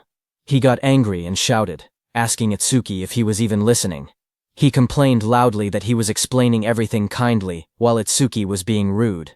He shouted at him not to ignore him, but Itsuki didn't respond. Instead, he quietly examined the crossbow in his hands and said that it was the same crossbow Charles had been using. Iberia was shocked, seeing that even after hearing about his father, Itsuki didn't look surprised at all. He muttered that any normal awakened person would have already been flattering him. Meanwhile, Itsuki kept studying the weapon, and thought that having it would let him reduce how often he needed to use the clear orb, and also lower the risk of exposing his abilities. Iberia looked at it and told Itsuki that this weapon was a rare karma tool. Hearing that, Itsuki commented that it was unfortunate there were no arrows left. Iberia explained that projectile karma tools didn't need normal arrows. Any ordinary ammunition could be assimilated into karma tool ammunition, so there was nothing to worry about. Just then, a screen appeared showing the name Hunter's Crossbow Rare, with an agility increase of +50. Then the crossbow vanished. Itsuki looked surprised and asked why it disappeared. Iberia told him that this was another feature of karma tools. Once a karma tool linked with its owner, it would be stored away and reappear whenever the owner wished to use it. Hearing that, Itsuki said it was convenient. He thanked Iberia for the treatment, and told him to let him know if he ever needed help. He added that once he finished his own business, he needed to go find Kinoshita Reiji. Hearing that name, Iberia reacted and said he thought he had misheard earlier. He said Itsuki must be incredibly bold to go against someone like Kinoshita Reiji in North District 4. Hearing his words, Itsuki looked at him calmly and asked if he was also going to tell him to give up. Iberia told Itsuki that if his target was Kinoshita Reiji, then they were after the same person. Itsuki asked calmly if Iberia had angered Reiji as well. Iberia said it wasn't exactly like that, and explained that he wanted the two of them to team up for the Salvation League National Tournament preliminaries happening the day after tomorrow. Hearing about the preliminaries, Itsuki remembered Choha mentioning that only the top 10 would advance to the main tournament, and he had been grinding stages non-stop these past few days to prepare. Itsuki asked Iberia what the tournament preliminaries had to do with Kinoshita Reiji. Iberia explained that the preliminaries were divided by continents, and for the northern continent, the venue was located in North District 4. He explained that as the son of the North District 4 administrator, Reiji was determined to compete in the main tournament. His older brother was also a savior, so failing to reach the top 10 would disgrace the Kinoshita family name. Hearing that, Itsuki then understood why Reiji monopolized all stages in North District 4 to level up quickly. He looked at Iberia and asked why someone like him would want to team up with him, especially since he had been receiving help from him this whole time. Iberia raised his voice confidently, saying it was because Itsuki was strong. He believed that if they teamed up, they would definitely pass the preliminaries. Itsuki then asked why Iberia was so fixated on this year, pointing out that he was younger and had plenty of opportunities ahead. Hearing Itsuki ask that, Iberia looked tense as he clenched his fist. Then he answered softly that there was a reason. He recalled his childhood. Since he was young, he had watched his father create karma tools right in front of him. His eyes had always sparkled as he watched. Every completed karma tool looked perfect, like a piece of art. His admiration for his father kept growing. He remembered his dream. He had always wanted to become an awakened one someday. He imagined himself fighting disaster beasts, using the karma tools his father made. A month ago, he finally awakened. Excited, he begged his father for a karma tool, but his father refused, telling him it was too early. His father said that only saviors could use his karma tools. Iberia didn't give up. He kept begging. Finally, his father set a condition. If he passed this year's preliminaries, he would receive one. Iberia clenched his fist tightly. With determination in his eyes, he declared that this was why he had to win this year's preliminaries no matter what. Itsuki looked at Iberia and spoke calmly. He said that with such an amazing father, Iberia should have plenty of options. There was no need for him to team up with someone like a level 0. Iberia lowered his eyes and replied that his father had thought of that too. So before he left, his father told him to pass the preliminaries with his own skills. His father warned him that if he teamed up with strong partners using his father's name, he would not receive any karma tools. Hearing that, Itsuki commented that his father seemed strict. Iberia explained further that according to his information network, most strong participants had already been bought off by Kinoshita. What remained were lone wolves who disliked teaming up, or groups with fixed members. He had no prospects for teammates. With excitement, Iberia grabbed Itsuki's hand and explained that 2 days ago, he had heard news that someone had defeated Oga Takeru, one of the 4 pillars, and even broken stage records. Because of this, he dug for information continuously and eventually found his way here. Itsuki first freed his hand and then agreed to team up. He said the team was no problem, But first he wanted to take Choa to the hospital. With excitement, Iberia declared that he would come along. From now on they were a duo. Iberia then said they needed a duo name. He brought up possibilities, combining Tenma Itsuki and Iberia. He suggested Iba 10, but rejected it because it sounded like a store name. He tried Ibeitsu, then Tenmaria, then Tenibe, changing ideas one after another. Nearby, Itsuki carried the unconscious Choha in his arms. He looked tired and thought to himself that he was in trouble, because Iberia talked even more than Rikuru. Suddenly, Itsuki thought about Rikuru and Saya. He wondered how they were doing and whether they were participating in the preliminaries now that both had awakened. Just then, Iberia suddenly brightened with an idea. He said that since both of their names contained the letter I, they could call their duo Double I. Far away, as Itsuki thought of Rikuru, Rikuru suddenly sneezed while training. Saya looked at him and asked if he had caught a cold. Rikuru scratched his head and said maybe someone was talking about him, maybe Itsuki. Saya lowered her gaze and quietly asked how long it had been since the attack incident. She said she never expected them to be apart for so long, and wondered if Itsuki was doing well. Rikuru looked at her strangely. He said that if she was that worried, she should have gone to see Itsuki after the disaster beasts were defeated. Saya blushed deeply and bowed her head in embarrassment. A moment later, she thrust her hands forward and released a burst of water, sending Rikuru flying back as he shouted in surprise. Rikuru shouted that attacking suddenly was unfair, but Saya quickly replied that fair or not, it was sparring practice, and he was the one who left an opening. Just then, their teacher appeared behind them. Both students straightened up in shock. Rikuru called out, "Sensei," while the teacher scolded them, reminding them that the national tournament preliminaries would start the day after tomorrow. He asked if this was really the time to fool around. Saya's eyes lit up.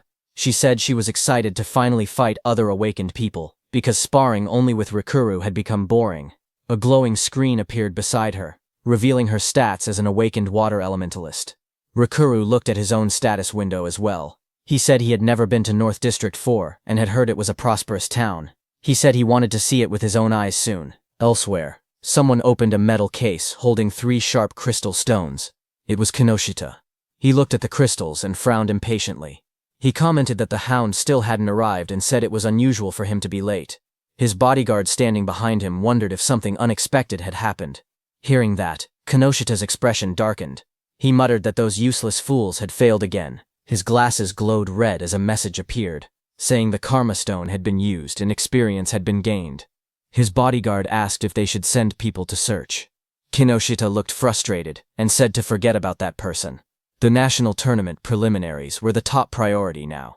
He muttered that if he failed, his father would lock him in the confinement room again. Then he asked about the matter he had assigned his bodyguard. His bodyguard reported the results. Out of the 3,113 participants in the northern continent, he had persuaded 87 to cooperate. All of them were level 5 or above, just as ordered. Hearing that, Kinoshita smiled and said his subordinate had done well, and that he was the only one he could rely on. He then took another glowing stone. His bodyguard told him that it was the last Karma Stone.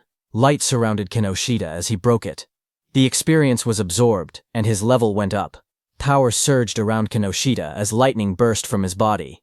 He said it was enough and that he would use this strength to crush the commoners. A status screen appeared, showing Kinoshita Reiji, at level 12, Job Lightning Elementalist, Gift Grade 2, Attack 135, Defense 130, Agility 168, Magic 170, Total Points 603. Then few hours later, a bright blue teleportation column formed outside the hospital. As Itsuki stood calmly in the front of it, he lowered his head, said sorry to his teacher, as he had let Choha end up in such a condition. His teacher commander Nento came out of the teleportation portal and asked what he wanted to do. He said he could dispose of Kinoshita if Itsuki wished. Itsuki looked up and answered firmly, telling his teacher to leave Kinoshita to him. His teacher agreed. He told Itsuki to explain the details of what happened later. Nearby, Iberia watched in amazement. He realized that the Northern Continent Commander-in-Chief had been Itsuki's teacher. Iberia understood why Itsuki wasn't surprised even after hearing who Iberia's father was. Iberia thought that Izumi Nento was truly a mysterious person. He even wondered if he should ask for his autograph later. Then, in the hospital room, Itsuki calmly explained what had happened and told his teacher that that was why he chose to participate in the Salvation League National Tournament preliminaries. His teacher said he understood and turned toward Choha, asking how she was feeling. Choa smiled softly. She said Tamacho had treated her, so she had fully recovered. A glowing green butterfly floated near her hand. She added that Iberia's rare karma tool had also helped in her healing. Hearing that, Izumi Nento looked at Iberia in surprise. He said that since Iberia possessed the rare karma tool Kodama Bandage, crafted by Aiden, he must be Aiden's son. Iberia was surprised to hear that. Realization hit him as he thought to himself that Izumi Nento knew about karma tools, and even recognized his father. He reminded himself that he needed to show the dignity of the Crafter King's eldest son. He pointed proudly at himself, and shouted with confidence that he was Aiden's father. Hearing that, everyone stared at him in silence. Then Itsuki told him that he had gotten it backwards. Hearing that, Iberia lowered his head, hiding his red face behind his hand. In a shaky voice, he apologized, and admitted that Aiden was his father. Commander Nento cleared his throat and tried to shift the atmosphere. He said he was grateful that Iberia had saved his daughter. He added that once the preliminaries ended, he wanted to visit Aiden together with Tenma. He then reminded Itsuki and Iberia that they had to prepare for the tournament, and told them to head out. He promised that he and Choha would come to watch tomorrow. Iberia raised his fist excitedly, and agreed. He told Commander Nento that he could relax because they would definitely pass the preliminaries. Beside him, Itsuki stood quietly and nodded. After they left, Choha commented that her father had really taken a liking to Tenma because she remembered how, when he used to meet with Jin, he would always bring her along to meetings. Hearing that, Commander Nento told her that because of childhood trauma, whenever Itsuki faced disaster beasts, powerful self-destructive impulses would awaken inside him. But Itsuki's self-destructive impulses weakened only when someone he wanted to protect was nearby. He explained to Choha that this was the reason he placed Choha by Itsuki's side. Hearing that, Choha realized that her father wanted her to become Itsuki's friend, become his weakness, and become the person he wanted to protect. Choha repeated the thought quietly, wondering if she was truly the one Tenma wanted to protect. While she was lost in her thoughts, the commander then stood up and revealed to Choha that the disaster beast attack at Itsuki's school had been planned, not a coincidence. Hearing that, Choha reacted with surprise. Commander Nento added that more traitors were joining the disaster beasts, and that similar attacks on commanders-in-chief had happened across other continents as well. The commander turned toward a large window, his silhouette dark against the night. He said that for now humanity's future was pitch black. Then he added softly that Itsuki would surely be the one to illuminate it. His voice rang out that Itsuki would become a light of hope. Then, at the national tournament preliminary venue in North District 4, the massive circular arena sat in the middle of the wasteland. Inside, a crowd gathered. Itsuki looked around and remarked that there were more people than expected. Iberia explained that once news spread that Commander Nento would be watching, many who originally refused suddenly decided to participate. The number of contestants rose from about 3,000 to nearly 5,000. On the side, Reiji glared in frustration. He muttered that Izumi Nento had increased the number of unpredictable variables far more than expected. His subordinate tried to calm him, saying the newcomers were just last-minute riffraff who didn't have time to form teams, so Reiji's side still held the numerical advantage. He told Reiji that he had ordered the recruits to tie red ribbons on their right arms so they could be identified as allies. On the other side of the arena, Rikuru and his group noticed the ribbons. Rikuru asked if red ribbons were trending now, and wondered if they should wear them too. Saya beside him commented that since Commander Nento was coming to watch, maybe Itsuki would also appear. Then the host of the national tournament preliminaries, Shinshihara Soryu, stepped forward and addressed the crowd. He told everyone that he would explain the rules before the preliminaries began. He said the preliminary venue was divided into two areas, an external area and an internal area. In the first stage, the participants would start from 4 different directions in the external zone. A large diagram of the arena appeared on the screen, showing the outer ring and the inner circle labeled as the internal area. Soryu continued explaining that the first challenge was a race based on time. Everyone had to reach the internal area as fast as possible. The moment someone entered the inner zone, their rank would automatically be recorded on the bracelet they were wearing. Only the first 50 to arrive would advance to the second stage. Then a hologram of the bracelet lit up, showing how it displayed the rank of the participant. Some competitors reacted immediately. Rikuru raised his arm and commented that the bracelet had a surprising function. Hearing that, Saya beside him thought that eliminating thousands of people in just the first stage was extremely harsh. Next, Soryu explained that each person was allowed to carry up to 2 karma tools. Participants were also free to team up with anyone they wanted, and use any method necessary. Results were all that mattered. As the rules were being announced, Iberia nudged Itsuki and pointed ahead excitedly, asking Itsuki to look. He was pointing at the Reiji team in front of him. As the host announced that the first stage would end with rankings and an explanation of the second stage, Iberia pointed at Kinoshita Reiji standing in the middle of a group and told Itsuki that he was Kinoshita. Meanwhile, Kinoshita ordered the people he had recruited to obstruct anyone running ahead of him. Watching from the side, Iberia guessed that the people standing near Kinoshita were the ones he had bought off. He suggested that they should rush into the internal area as soon as possible. His plan was to launch a surprise attack once Kinoshita lowered his guard after entering the interior. But before he could continue explaining, Iberia suddenly froze with a shocked expression. He saw Itsuki walking toward Kinoshita. Shocked, Iberia asked if he had even been listening. One of Kinoshita's men noticed Itsuki approaching. He asked who Itsuki was. Another man warned everyone to be careful because Itsuki didn't have a red ribbon. Just then, from high above, the host raised his voice and declared that the first stage was beginning. The host looked at the students and commented that more and more young people wanted to join the Salvation League, which he found reassuring. But suddenly, a voice told him that having numbers without quality was meaningless. It was a black-haired man. He said that in their time, there had been many participants above level 15. This black-haired man was also an instructor. A blue screen appeared, showing Heitan Akira's information, but most of it was hidden. Instructor Soryu corrected him, saying that only 2 participants had reached that level in Heitan's year. That year, Heitan Akira was at level 18, and along with him was Taewajin at level 21. Remembering the past, Instructor Heitan commented that things were boring now without rookies like Taewa. He said he hoped someone similar existed in the current group. But Instructor Soryu shook his head and replied that geniuses like that did not appear easily. Instructor Heitan stepped forward and asked Commander Nento about a rumor. He said he had heard that a student from the northern continent had defeated a level 8 skeleton soldier right after awakening and later became Commander Nento's pupil. Instructor Soryu widened his eyes and asked if it was true, calling it ridiculous for someone to defeat level 8 monsters immediately after awakening. Commander Nento, covered in dark flames, answered calmly, saying that the rumor was true. Hearing this, Instructor Heitan asked if that person was in the group they were watching. Instructor Soryu thought that since this was Azumi's second recognized pupil after Taewajin, it meant the student must possess exceptional talent. Examiner Soryu looked at the participants list and wondered who the mysterious participant could be. The tablet displayed the first candidate. It showed Horino Rakuru, a level 10 metal elementalist. Examiner Soryu noted that Rakuru's gift was only an ordinary grade 2, and decided it couldn't be him. Another profile appeared. Kisaragi Saya, a level 11 water elementalist with a grade 1 gift.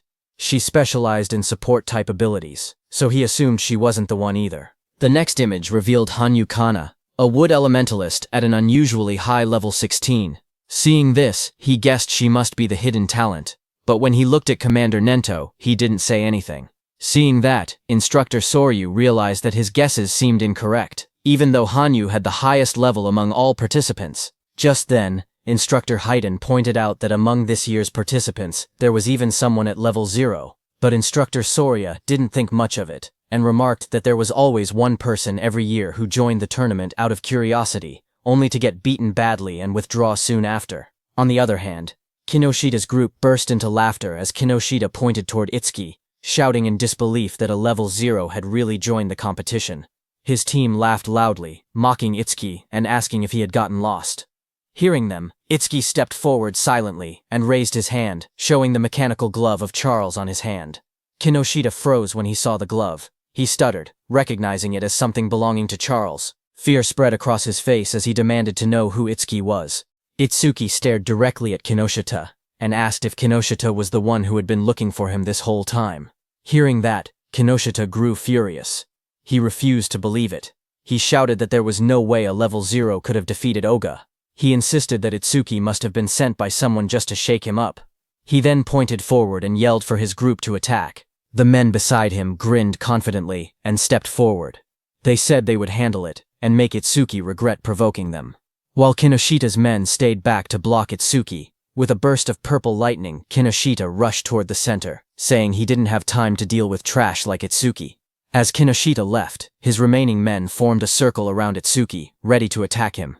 From the watchtower, Instructor Heitan watched everything, and thought that there were 3 level 6 fighters and 2 level 7 fighters present, so there was no need to wait for the results. He thought that if Itsuki just begged for mercy now, he might survive. On the ground, Iberia also grew nervous and started calculating the situation. He thought he could take down one opponent, but even with Itsuki's strength, fighting 4 enemies at once would be impossible. That meant he had no choice but to use a certain technique. Thinking that, he stepped forward slowly while reaching toward the item at his side. Suddenly, one of Kinoshida's men, a red-haired man, smirked as he looked at Itsuki. He said he had expected a strong opponent to appear, but the first one they encountered was just level 0 trash. Hearing that, Itsuki lowered his head slightly, his face hidden in shadow as he told the man in front of him to move. The red-haired man widened his eyes in surprise on hearing that. He hadn't expected such blunt words. For a moment, he froze, then burst into loud laughter, throwing his head back. He mocked Itsuki's attitude, but Instructor Hiton smirked instead when he heard Itsuki. He said he liked that attitude, and offered to step in later, claiming he would save Itsuki when things got bad. Then the red-haired man leaned forward with a twisted grin. He told Itsuki to let him crack open his head and see what was inside. Itsuki didn't reply to him. Instead, the next second, Itsuki struck.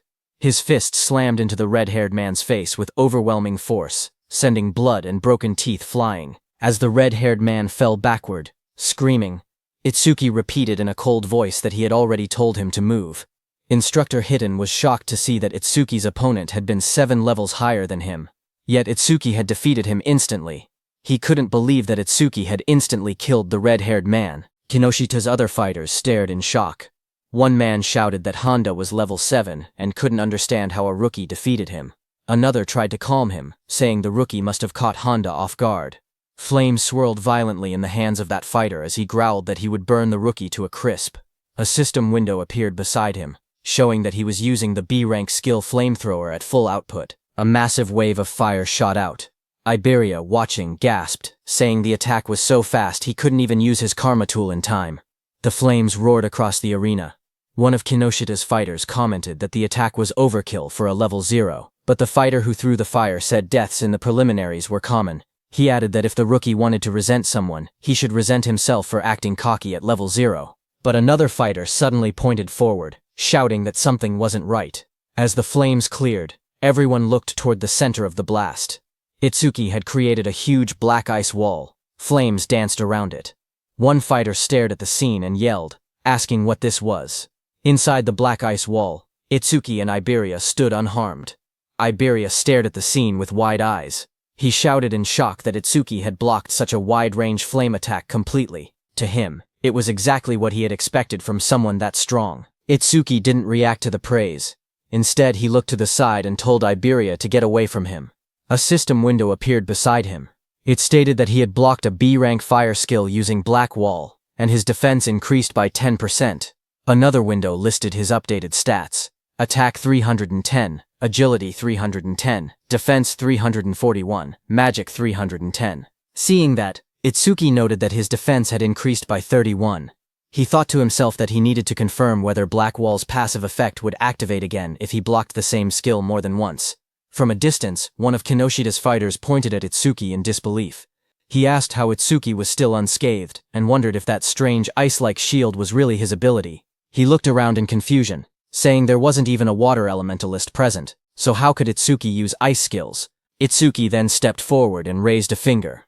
His voice was steady as he told the fire user to use that technique one more time, saying that this time he wouldn't block it. Hearing this, the fire user glared angrily at him as flames rose around his hands. He asked if Itsuki was making fun of him. He shouted that Itsuki shouldn't go back on his word. Itsuki calmly replied that he promised. Hearing that, the fire user gathered even more flames. He yelled that he would finish Itsuki for sure this time using his strongest technique.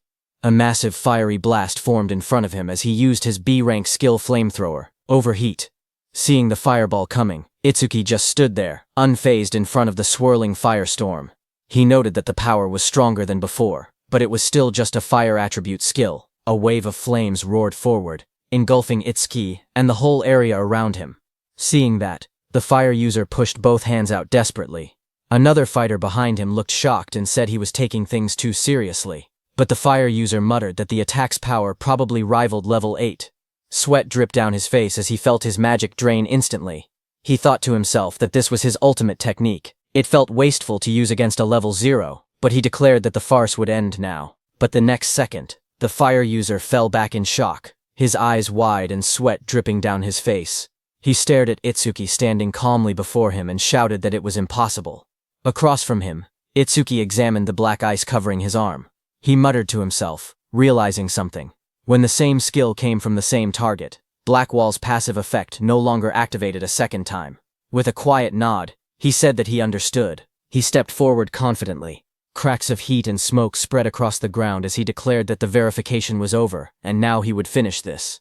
Seeing this, the fire user trembled. He couldn't believe that his ultimate technique had been defeated so easily. Standing beside him, another fire user clenched his burning fists and insisted that he had already figured out the weakness behind the ice skill. He charged in with blazing attacks. Flames burst around him as he unleashed his B-rank skill, Fire Barrage. Fireballs shot toward Itsuki from every direction. Surrounded by heat and swirling flames, he looked unfazed. He asked calmly if they were planning to win just by numbers. His whole body got covered by black ice as a glowing notification appeared, saying Blackwall activated. The explosion of flames erupted across the arena, shaking the ground. The large fire user shouted confidently that even if their opponent had a powerful skill, a level 0's magic capacity was meaningless. He claimed that if they drained all of Itsuki's magic so he couldn't produce water anymore, they would win. As the flames roared, suddenly someone grabbed that large fire user's hand. The fire user's eyes widened in shock as he asked what was happening. He was shocked to see that Itsuki closed the distance between them instantly. Itsuki now chose to fight hand-to-hand because he realized that even after being hit by so many fireballs, the passive effect of the Black Ice Wall skill had only activated once. That large fire user rushed forward, shouting that if speed was Itsuki's strength, then power was his. But Itsuki stared at him calmly and asked if he was truly putting his full strength into this. Itsuki told the fire user that he looked strained, so he would make it easier for him. Saying that, he pulled the fire user near, and before the fire user could do anything, Itsuki stepped in and kicked him in the face. The blow landed so hard that the fire user's face twisted. He staggered, unable to get up. Itsuki looked down at him calmly. He analyzed the system message, noting that his defense increased by 31, not 34, which meant the calculation was based on his original defense before enhancement. Just then, another window appeared showing that he had blocked a B-rank fire skill, gaining a 10% defense boost. His total defense now stood at 3110, with an additional 62 from Blackwall. Turning away, Itsuki noticed 2 lightning users standing nearby. He muttered to himself that lightning elementals were perfect targets and decided to increase Thunderbreaker's passive effect next. Seeing Itsuki, those 2 lightning users panicked. Watching both of their allies fall, they shouted that Itsuki's stats must be fake. One of them cried out that they should run. Itsuki glanced back with cold eyes and asked if they really thought they could escape. The 2 lightning fighters roared in desperation. Lightning burst around their bodies as they charged at Itsuki, yelling that this wasn't a fire attribute and the same trick wouldn't work. Their combined skill, C-rank Silver Serpent, activated in a surge of electricity. As the lightning attack hit Itsuki, a system message appeared again, showing that Itsuki had absorbed the C-rank lightning skill with Thunderbreaker, raising his agility by 5% twice in a row. His new stats displayed. Attack increased to 310, his agility to 341, defense to 372, and his magic to 310, making his total 133 points. Instructor Heighten, watching from the control room, was shaken. He realized that Itsuki before him was defeating awakened individuals several levels higher than himself, and he was doing it as if it were nothing. On the battlefield, Itsuki stood calmly among unconscious enemies, lightning wrapping around his body. Instructor Heighten, watching him, trembled and wondered what kind of monster he was facing. Itsuki analyzed the situation. He thought about how Thunderbreaker's passive effect worked the same as Blackwall. It only increased once for the same skill coming from the same target. Nearby, Iberia checked the fallen enemies and was surprised to see that everyone had been knocked out. He admitted that he expected a difficult battle, but never imagined Itsuki would be this strong. Just then, one of the fire users who was badly injured asked from behind what ability Itsuki was using. His voice shook as he shouted, insisting that Itsuki wasn't level 0 at all. Hearing the fire user ask who they were, Iberia stepped forward with a grin. Seeing that, Itsuki realized that Iberia was going to do something. Iberia looked back as his smile widened. He proudly declared that together they were double I, and that one day they would become the strongest duo on the northern continent. He told the fire user to remember them, But before he could finish his proud introduction, Itsuki cut him off and said they should stop talking and chase Kinoshita. Iberia flailed in frustration, shouting that what he was going to say next was the good part of his speech. From the side, the fire user whispered, double I to himself in disbelief. He muttered that it sounded lame. On the other hand, Kinoshita, who was running at full speed surrounded by crackling purple energy, noticed the commotion. He assumed that the level 0 participant was probably being beaten badly by now. But then he hesitated. He remembered the crossbow he had seen on Itsuki earlier. It had definitely belonged to Charles. He told himself that he needed to investigate later because he knew that, other than the saviors, there shouldn't be many people on the northern continent capable of capturing Charles. While he was lost in thought, something in flames passed him. It was another participant who shot into the sky. Kinoshita's eyes widened in surprise as the fiery trail blurred past his face. That brown-haired participant, moving with extreme confidence, smirked as he rushed forward. He thought to himself that he had passed another opponent with ease and had overtaken yet another one. Unlike the brute force types, he considered himself someone who specialized in pure speed. But before he could enjoy that pride, a violent surge of purple lightning hit him from behind. It swallowed him completely. The brown-haired boy screamed as the electricity tore through his body. He crashed onto the ground, coughing out smoke. Still stunned, he muttered in disbelief, wondering how an attack managed to hit him even while he was running at full speed. He struggled to understand who could possibly land such a blow. Just then, a shadow appeared behind him, followed by a sharp kick, smashing that brown-haired boy's head into the ground. It was Kinoshita, wrapped in purple lightning, stepping forward. He looked down coldly and declared that this was what happened when someone dared to run ahead of him. He then turned and shouted at the group he had hired, telling them to get it together. He reminded them that they needed to conserve stamina for the second stage, and ordered them not to waste time on the trash in front of them. Commander Nento, seated in the control room, looked down at Kinoshita and asked Instructor Soryu if that arrogant boy was the son of the North District 4 Administrator, Kinoshita Genkyo. Instructor Soryu said yes, and wondered what kind of education he had received to act like that. Choha was also there and was very angry, but Instructor Soryu told them that what Kinoshita was doing wasn't against the rules, so they couldn't intervene. Kinoshita stood surrounded by flames and crackling power. He said that thanks to the others clearing obstacles for him, their stamina was almost full. He confidently declared that they could pass the second stage easily like this. He looked at the gigantic blue barrier ahead and said that the internal area was right in front of them. He called the entire process surprisingly easy, but suddenly, lightning burst across the sky and someone shouted, calling Kinoshita's name. Kinoshita's eyes widened in shock. A cold sweat rolled down his cheek as he turned his head sharply, startled by the sudden shout calling his name. He asked who called him by name. The group behind him immediately panicked. Some of them raised their hands in fear, insisting it wasn't them. One man stuttered that he didn't do anything. Another voice said the call came from behind. Just then, someone suddenly pointed, saying it was the level 0 rookie. Whispers spread through the crowd as they cleared the way to look back. From behind, two shadows appeared, moving forward. Hearing that it was level 0, Kinoshita was shocked, thinking it shouldn't be them. But as those two figures came forward, they turned out to be Itsuki and Iberia. Kinoshita recognized Itsuki instantly and shouted that it was that guy. Kinoshita froze. His eyes trembled as he realized that his men had been taken down. He gritted his teeth, saying there had been too many enemies for just a level 0 and level 7 to handle. But then his expression twisted. He convinced himself that Itsuki must have bought them off. Kinoshita leaned forward with a furious glare. His voice dropped into a snarl as he demanded to know how far a level 0 trash planned to follow him. Rain poured heavily as Itsuki and Iberia stood side by side. Itsuki told Kinoshita that he would stay here until the matter was settled. Standing beside him, Iberia admitted that he had made it this far only because of Itsuki. Every enemy they met had been taken down instantly, and without Itsuki he would have been defeated long ago. Ahead of them, Kinoshita turned and raised his hand. He said he was too busy to deal with them himself, but he would prepare some playmates to handle them. Then Kinoshita's eyes glowed red as he shouted for his men to take out Itsuki. Hearing that, his group of armed men stepped forward. One of them mocked Itsuki, saying he was just a level 0 kid. Another said he had guts for calling Kinoshita by name and promised to drill manners into him. Someone else laughed and said he would show them hell. Iberia stared in shock as he counted their numbers. It was no less than 100 people. Fear tightened his voice as he asked what they should do. Itsuki grabbed him by the hood and pulled his head down, telling him to keep it low. Iberia looked up in surprise and confusion. Blue lightning ripped across that group of men before they could understand anything. Itsuki, using his lightning skill, moved very fast. He reached Kinoshita and grabbed him from behind. Kinoshita's expression froze as the lightning wrapped around his collar. Before anyone could react, Itsuki pulled Kinoshita off his feet and slammed him into the ground with overwhelming force.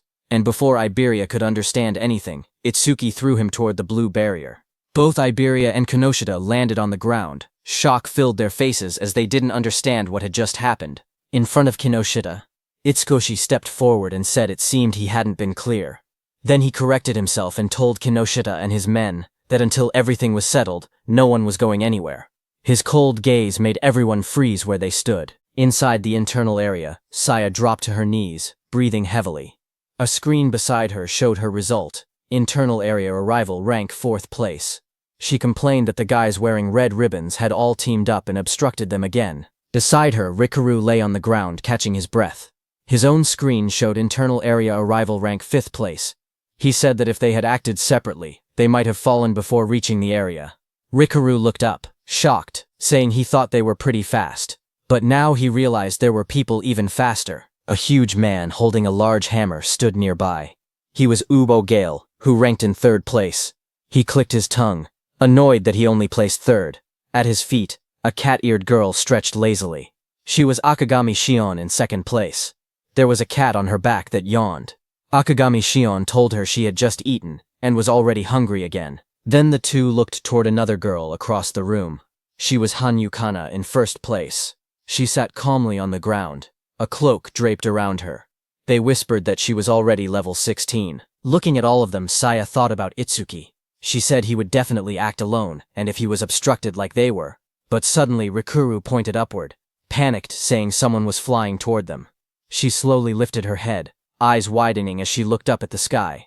A man was thrown across the ground, landing hard as the notice showed, internal area arrival rank 6th place. That was Iberia, who pushed himself up and shouted desperately, calling out Itsuki's name. Saya and Rikuru both heard it. Rikuru stared in surprise and asked if that boy had really said Itsuki. Saya looked over and confirmed that she heard the same thing. As they looked out into the arena, they saw a silhouette standing in the rain. Saya recognized the posture and muttered that there was no doubt. They realized the truth, it was Utsuki. The scene then shifted to Itsuki himself. He stood firm under the falling rain, and repeated his earlier words that until they settled this, he wasn't letting anyone go anywhere. From inside the control room, Instructor Soria watched the scene unfold. He noted that the rookie was only 1 step away from entering the internal area.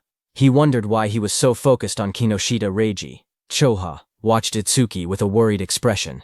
Sweat slid down her cheek as she looked toward the scene in front of her. Instructor Soria then turned to Instructor Heiton beside him and told him calmly to help Itsuki if things became dangerous. But Instructor Heiton's eyes widened slightly as he looked at Itsuki. He muttered the name Tenma Itsuki, remembering how, just moments earlier, Itsuki had moved with incredible speed. He admitted to himself that he wasn't sure he could have done something like that at the same age. Far away, under the rain, Kinoshita was furious. He spoke with frustration, saying that Itsuki kept interfering again and again, so he warned Itsuki to prepare himself. He lifted his gaze, and his voice grew heavier. He said that what was about to begin wasn't just a battle, it was complete subjugation. Across the field, a huge group of fighters stepped forward through the rain. Their eyes glowed red as they surrounded Itsuki. Kinoshita's voice explained what it meant, a 100-on-1 group attack. The moment rain slid down his face, Itsuki's eyes narrowed with cold determination. Passing the preliminaries didn't matter anymore. Right now, his top priority was avenging Choka. Across the field, Kinoshita screamed with bloodshot eyes. He pointed forward and yelled for everyone to kill Itsuki. In an instant, dozens of fighters charged toward him, lightning and flames clashing as the battlefield erupted into chaos. One man, covered in blazing fire, rushed ahead of the others. He shouted that nobody was allowed to get ahead of him and claimed Itsuki's head as his own. Flames wrapped around his arms as he used his C-rank skill, Fire Punch, and lunged straight at Itsuki, but Itsuki didn't move. He simply raised his arm and grabbed the fiery fist with his bare hand. The fire user froze, shocked. In the next second, Itsuki swung his fist and punched him in the face. He slammed him into the ground with overwhelming force, ending the attack in a single motion, the impact cracking the floor around him. The others watching were shocked.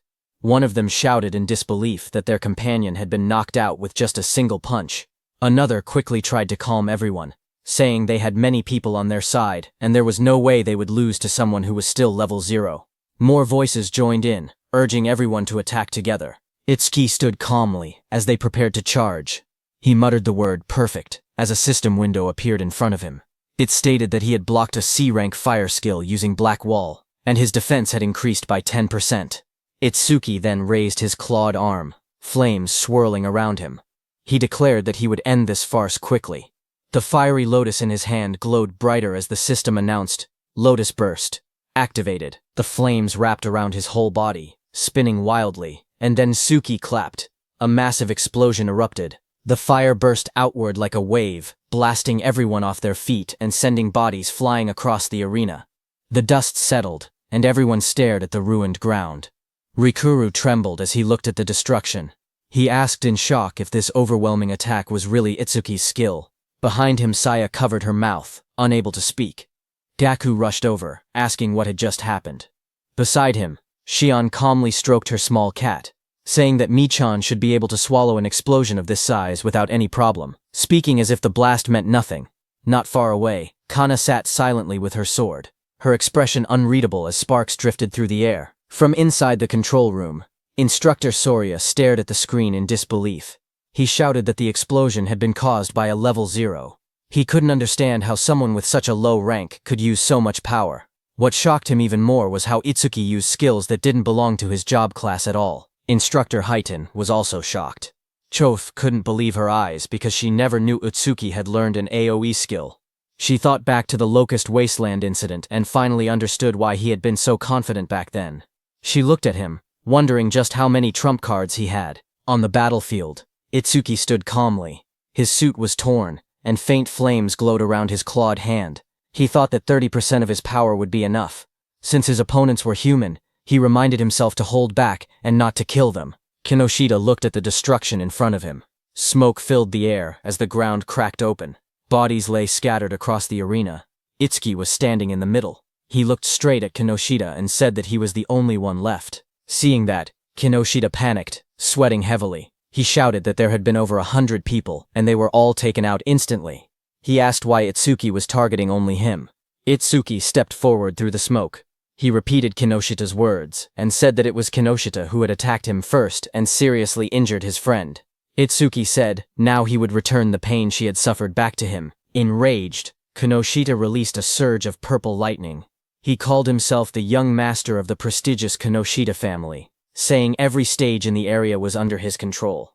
He bragged that with his family's karma stones, he could reach levels commoners would never achieve without even fighting disaster beasts. He raised his crackling hand and shouted that he and Itsuki were on completely different levels, and that he would definitely kill him. Purple lightning gathered as he unleashed his B-rank skill, Lightning Cannon. Purple. But at the same moment, Itsuki's system activated. It detected the skill, and Overmimus started copying it. The analysis began at 1%. Lightning fired at Itsuki, but he dodged easily. He then moved with lightning speed and punched Kinoshita in the stomach. Kinoshita fell to the ground as shock spread across his face. He couldn't understand how a supposed level 0 could move that fast. Real fear replaced his confidence. He realized there was no way he could win. Desperate, he screamed for help, calling out to 40. A bald man with glowing red eyes suddenly charged forward into the arena to help Kinoshita. He admitted it broke the rules, but he couldn't care anymore. He had to help. Seeing him coming, Kinoshita shouted proudly that 40 was a level 35, awakened and ordered him to tear Itsuki to shreds.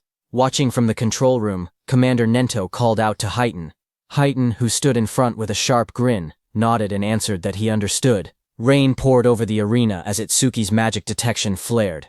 He sensed someone was rushing toward him at incredible speed.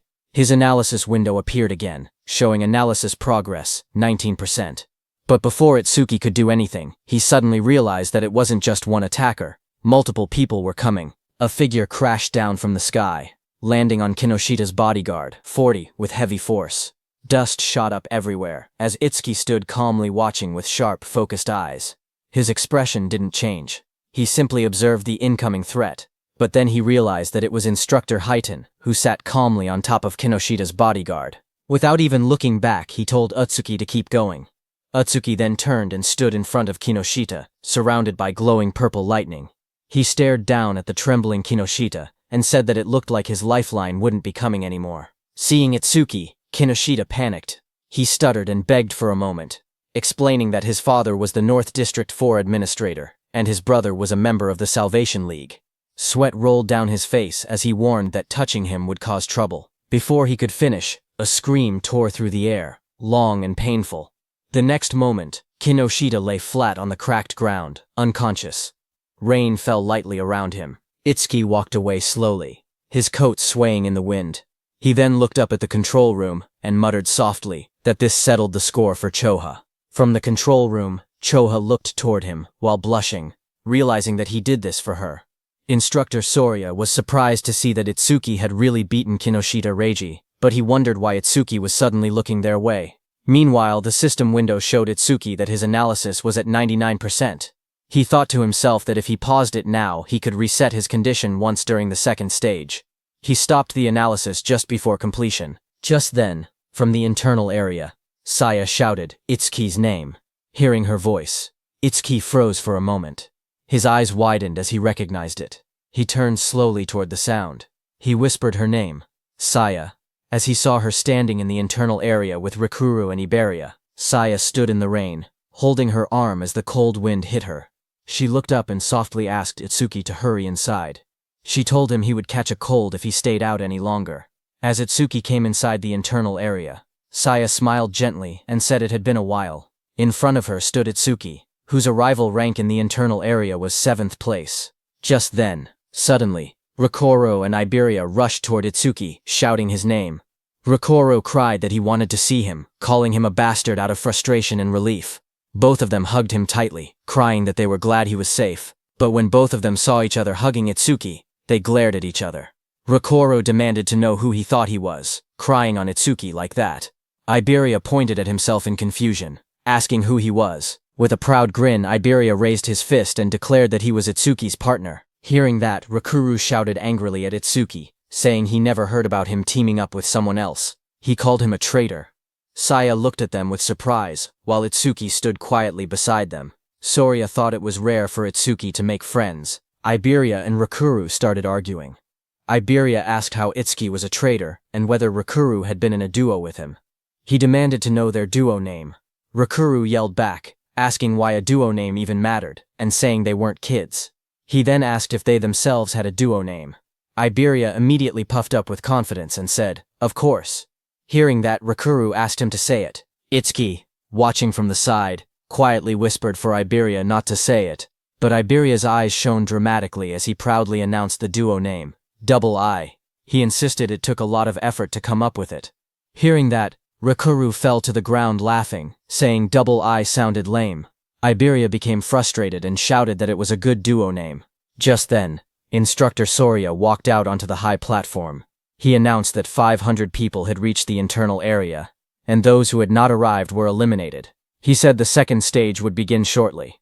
He told them that in the second stage they would fight disaster beasts alone in the trial grounds for 1 hour. Hearing that, Rikuru got very excited, saying finally it was the second stage. But Iberia was shocked when he heard that he had to be alone in the second level. A wide smile appeared on Instructor Heiton's face when he heard that the second stage was finally here. He had been looking forward to it.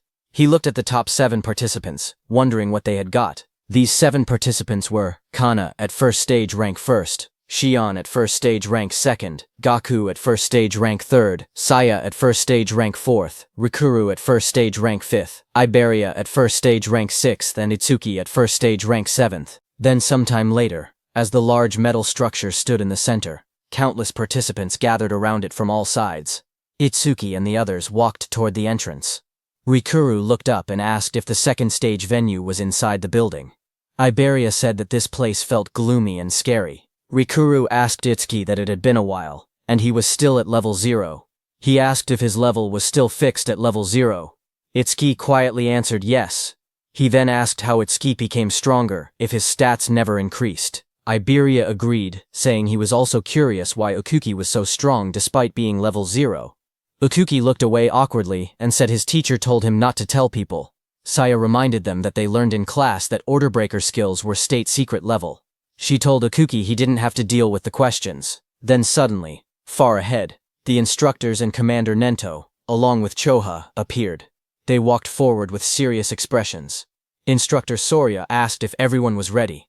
Hearing that, Iberia suddenly stiffened in shock, turning his head sharply. Up on the raised platform stood several well-known figures. Someone in the crowd whispered that the man in front was Fujiwara Soryu, the one who oversaw the national tournament every year. Another person explained that the muscular man beside him was Hitin Akira, a war veteran known for having the strongest physique. They also pointed out the masked individual, and called him the legendary Izumi Nento. The murmurs spread as people recognized them as all legends. Instructor Soria then stepped forward and began speaking.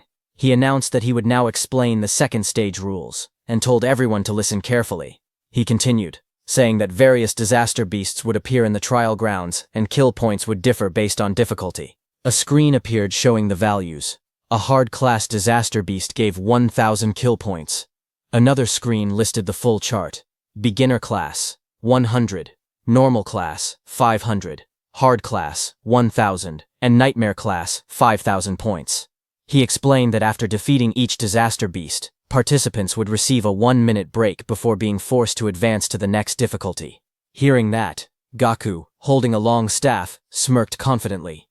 He declared that he would go straight to nightmare class. A status window appeared beside him displaying his information. He was the Gaku, human.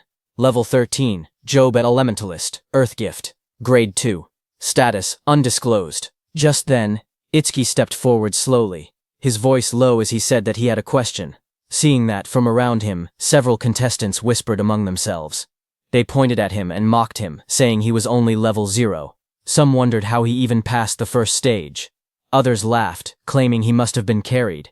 They joked that now that he knew the second stage involved individual combat, he was probably scared and thinking about withdrawing. Up on the platform, Instructor Soria looked down and told him not to hesitate. He could ask anything. Itsuki raised his head and asked calmly if Nightmare class was the highest difficulty. His question made several people freeze. Instructor Soria and Instructor Heiton both looked surprised. Heiton even grinned with interest. But in the crowd, the mocking continued. Some said he was acting tough. They whispered that if a level 0 encountered a Nightmare class disaster beast, he wouldn't stand a chance. Others scoffed, saying he couldn't even beat a beginner class beast. One of them clicked his tongue, calling him trash, who only talked big. Instructor Soria then explained further. He said that, theoretically, there was no upper limit to disaster beast difficulty. He told them they would understand once they actually defeated a Nightmare class beast. Hearing this, Itsuki's expression darkened as he repeated that there was no upper limit. Rikaru told Itsuki that thinking about such things was pointless, because Nightmare class required at least level 10, and defeating a hard class would already be amazing for them. Instructor Soria continued explaining the rules. He said that points earned in the preliminaries carried over to the main tournament. In other words, today's performance would greatly affect whether they could join the Salvation League in the future. Down below, hearing that the points earned here would also become points in the main tournament, Rikuru got very excited, but Iberia got nervous, thinking he had no choice but to use that thing. Itsuki watched silently. He thought about Tiwajin's record of 115,000 points, which included what he earned in the preliminaries. To surpass him, Itsuki believed he needed to take advantage of this opportunity. Soon, the order was given. The instructor announced loudly for everyone to enter the trial grounds. The announcement echoed through the dome, declaring that the second stage of the preliminaries had begun. Itsuki stepped into the vast arena and quietly noted that the trial grounds didn't look much different from the regular stages. Just then, from the darkness around him, multiple red eyes appeared, watching him. A moment later, disaster beasts rushed out. A system window showed their details. Beginner class disaster beasts. Mad dogs of calamity. Level 1. There were 10 of them, and killing them gave 100 kill points. Seeing them, Itsuki tightened his stance, saying he could finally fight disaster beasts. A blue notification flashed around Itsuki, showing that Black Wall had been activated. He moved forward, focused, thinking that he couldn't increase his stats with low-level monsters like these, so he needed to finish the battle quickly. Meanwhile, in the control room, Instructor Soria looked at the screen and asked if Instructor Heiton was monitoring Itsuki again. He added that he also wanted to see that Hanyu girls battle, but Instructor Heiton beside him stared at the screen with a grin. He said that Itsuki was more interesting. Suddenly, he pointed at the screen with excitement and shouted for Instructor Soria to see. Instructor Soria beside him looked confused and asked calmly if it was really so surprising every single time. On the battlefield, Itsuki moved like a flash. In just 1 second, he cut through the pack of disaster beasts. The system window appeared, stating that 1 second had passed and 100 points were earned. Back in the control room, Instructor Soria stared at the numbers in shock. He muttered that it normally took several minutes. Instructor Highton only laughed and reminded him that he had already said this. Itsuki guy was far more interesting. Instructor Soria explained that the Mad Dogs of Calamity came in large numbers but were only level 1. Someone strong enough could instantly kill them if they went all out. But the next opponent was level 8, and instant killing something that strong should be impossible. Inside the trial grounds, a massive red salamander covered in flames appeared. The system window identified it as a level 8 salamander worth 500 points. Itsuki stepped forward to face it, his expression calm. From the control room, Instructor Soria commented that fighting a disaster beast 8 levels higher would make anyone struggle, but Instructor Highton disagreed, saying the level 8 salamander didn't seem like much of a threat. Just then, Commander Nento, standing behind, asked them how the other participants were doing. Instructor Soria apologized, saying he got too focused, and switched the display to multi-screen mode so they could watch the top 10 contestants at once. Choa beside him narrowed her eyes and remarked that her father was clearly trying to divert attention away from Itsuki's performance. Instructor Soria checked his screen and spoke calmly, saying that most participants were still fighting beginner-class beasts. On the screen, Saya unleashed swirling water as she attacked a beast, while Gaku slammed his giant hammer down with force. Instructor Soria continued watching and noted that only Hanyu Kana was managing to keep up with Itsuki. Kana stood in the trial grounds surrounded by disaster beasts, her staff glowing brightly as she fought them back. While they were watching the others, suddenly Choha, watching Itsuki, grew worried. Shock filled her face as she exclaimed that something bad was happening to Itsuki. On the battlefield, Itsuki was swallowed by a massive explosion of flames from the salamander. The fire roared around him as the monster unleashed its attack. Watching from the monitoring room, Instructor Soria panicked.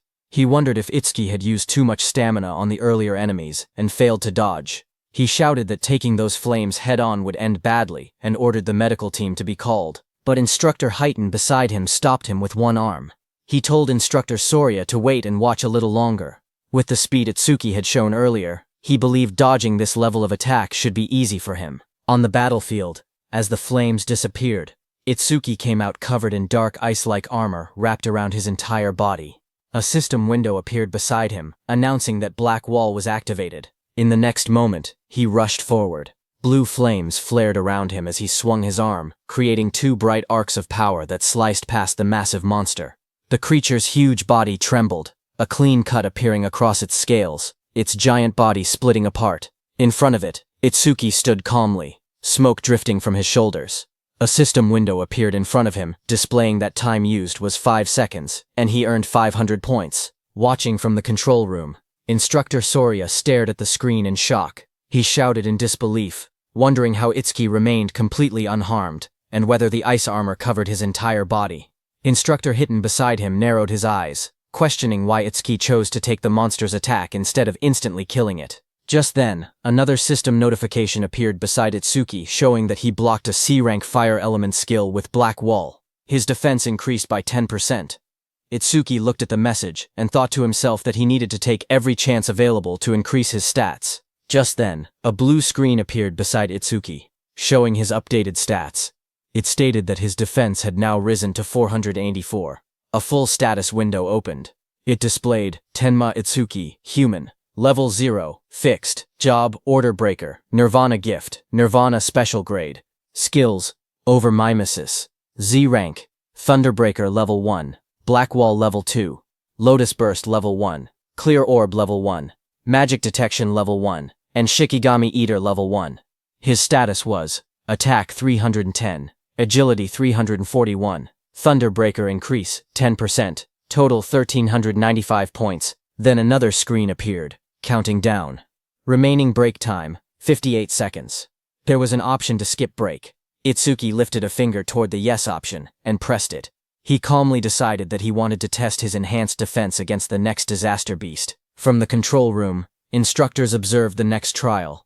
Instructor Haydn asked Instructor Soria if this upcoming difficulty would test a participant's speed and combat sense. Instructor Soria nodded. On the battlefield, as the next stage monster, a glowing blue creature appeared next, an Aleki rhino. Instructor Soria continued the explanation that the rhino stored electricity in its horn when charging and could unleash a double physical lightning attack. A status window showed that it was a hard-class disaster beast, level 10 Aleki rhino that gave 1,000 kill points. Instructor Soria warned that taking the attack head-on carried two risks. With low defense, the horn would pierce the body, and with low lightning resistance, the shock would paralyze the body, leaving the person unable to move.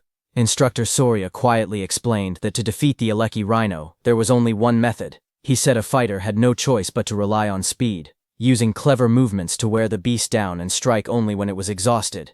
But then his eyes widened. He suddenly leaned forward, shocked, and asked aloud what Itsuki was planning.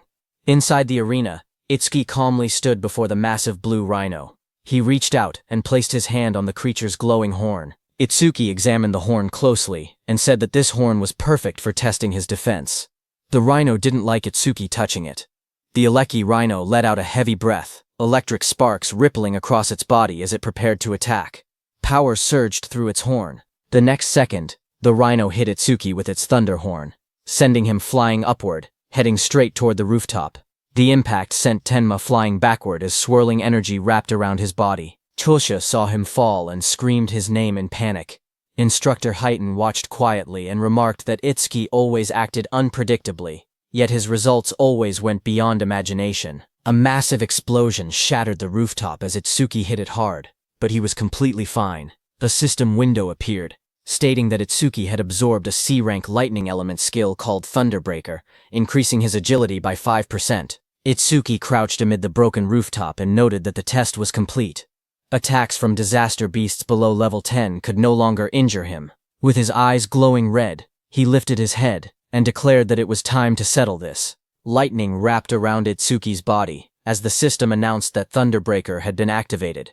His speed shot upward as his agility increased by 50%, and he launched himself forward like a bolt of blue lightning.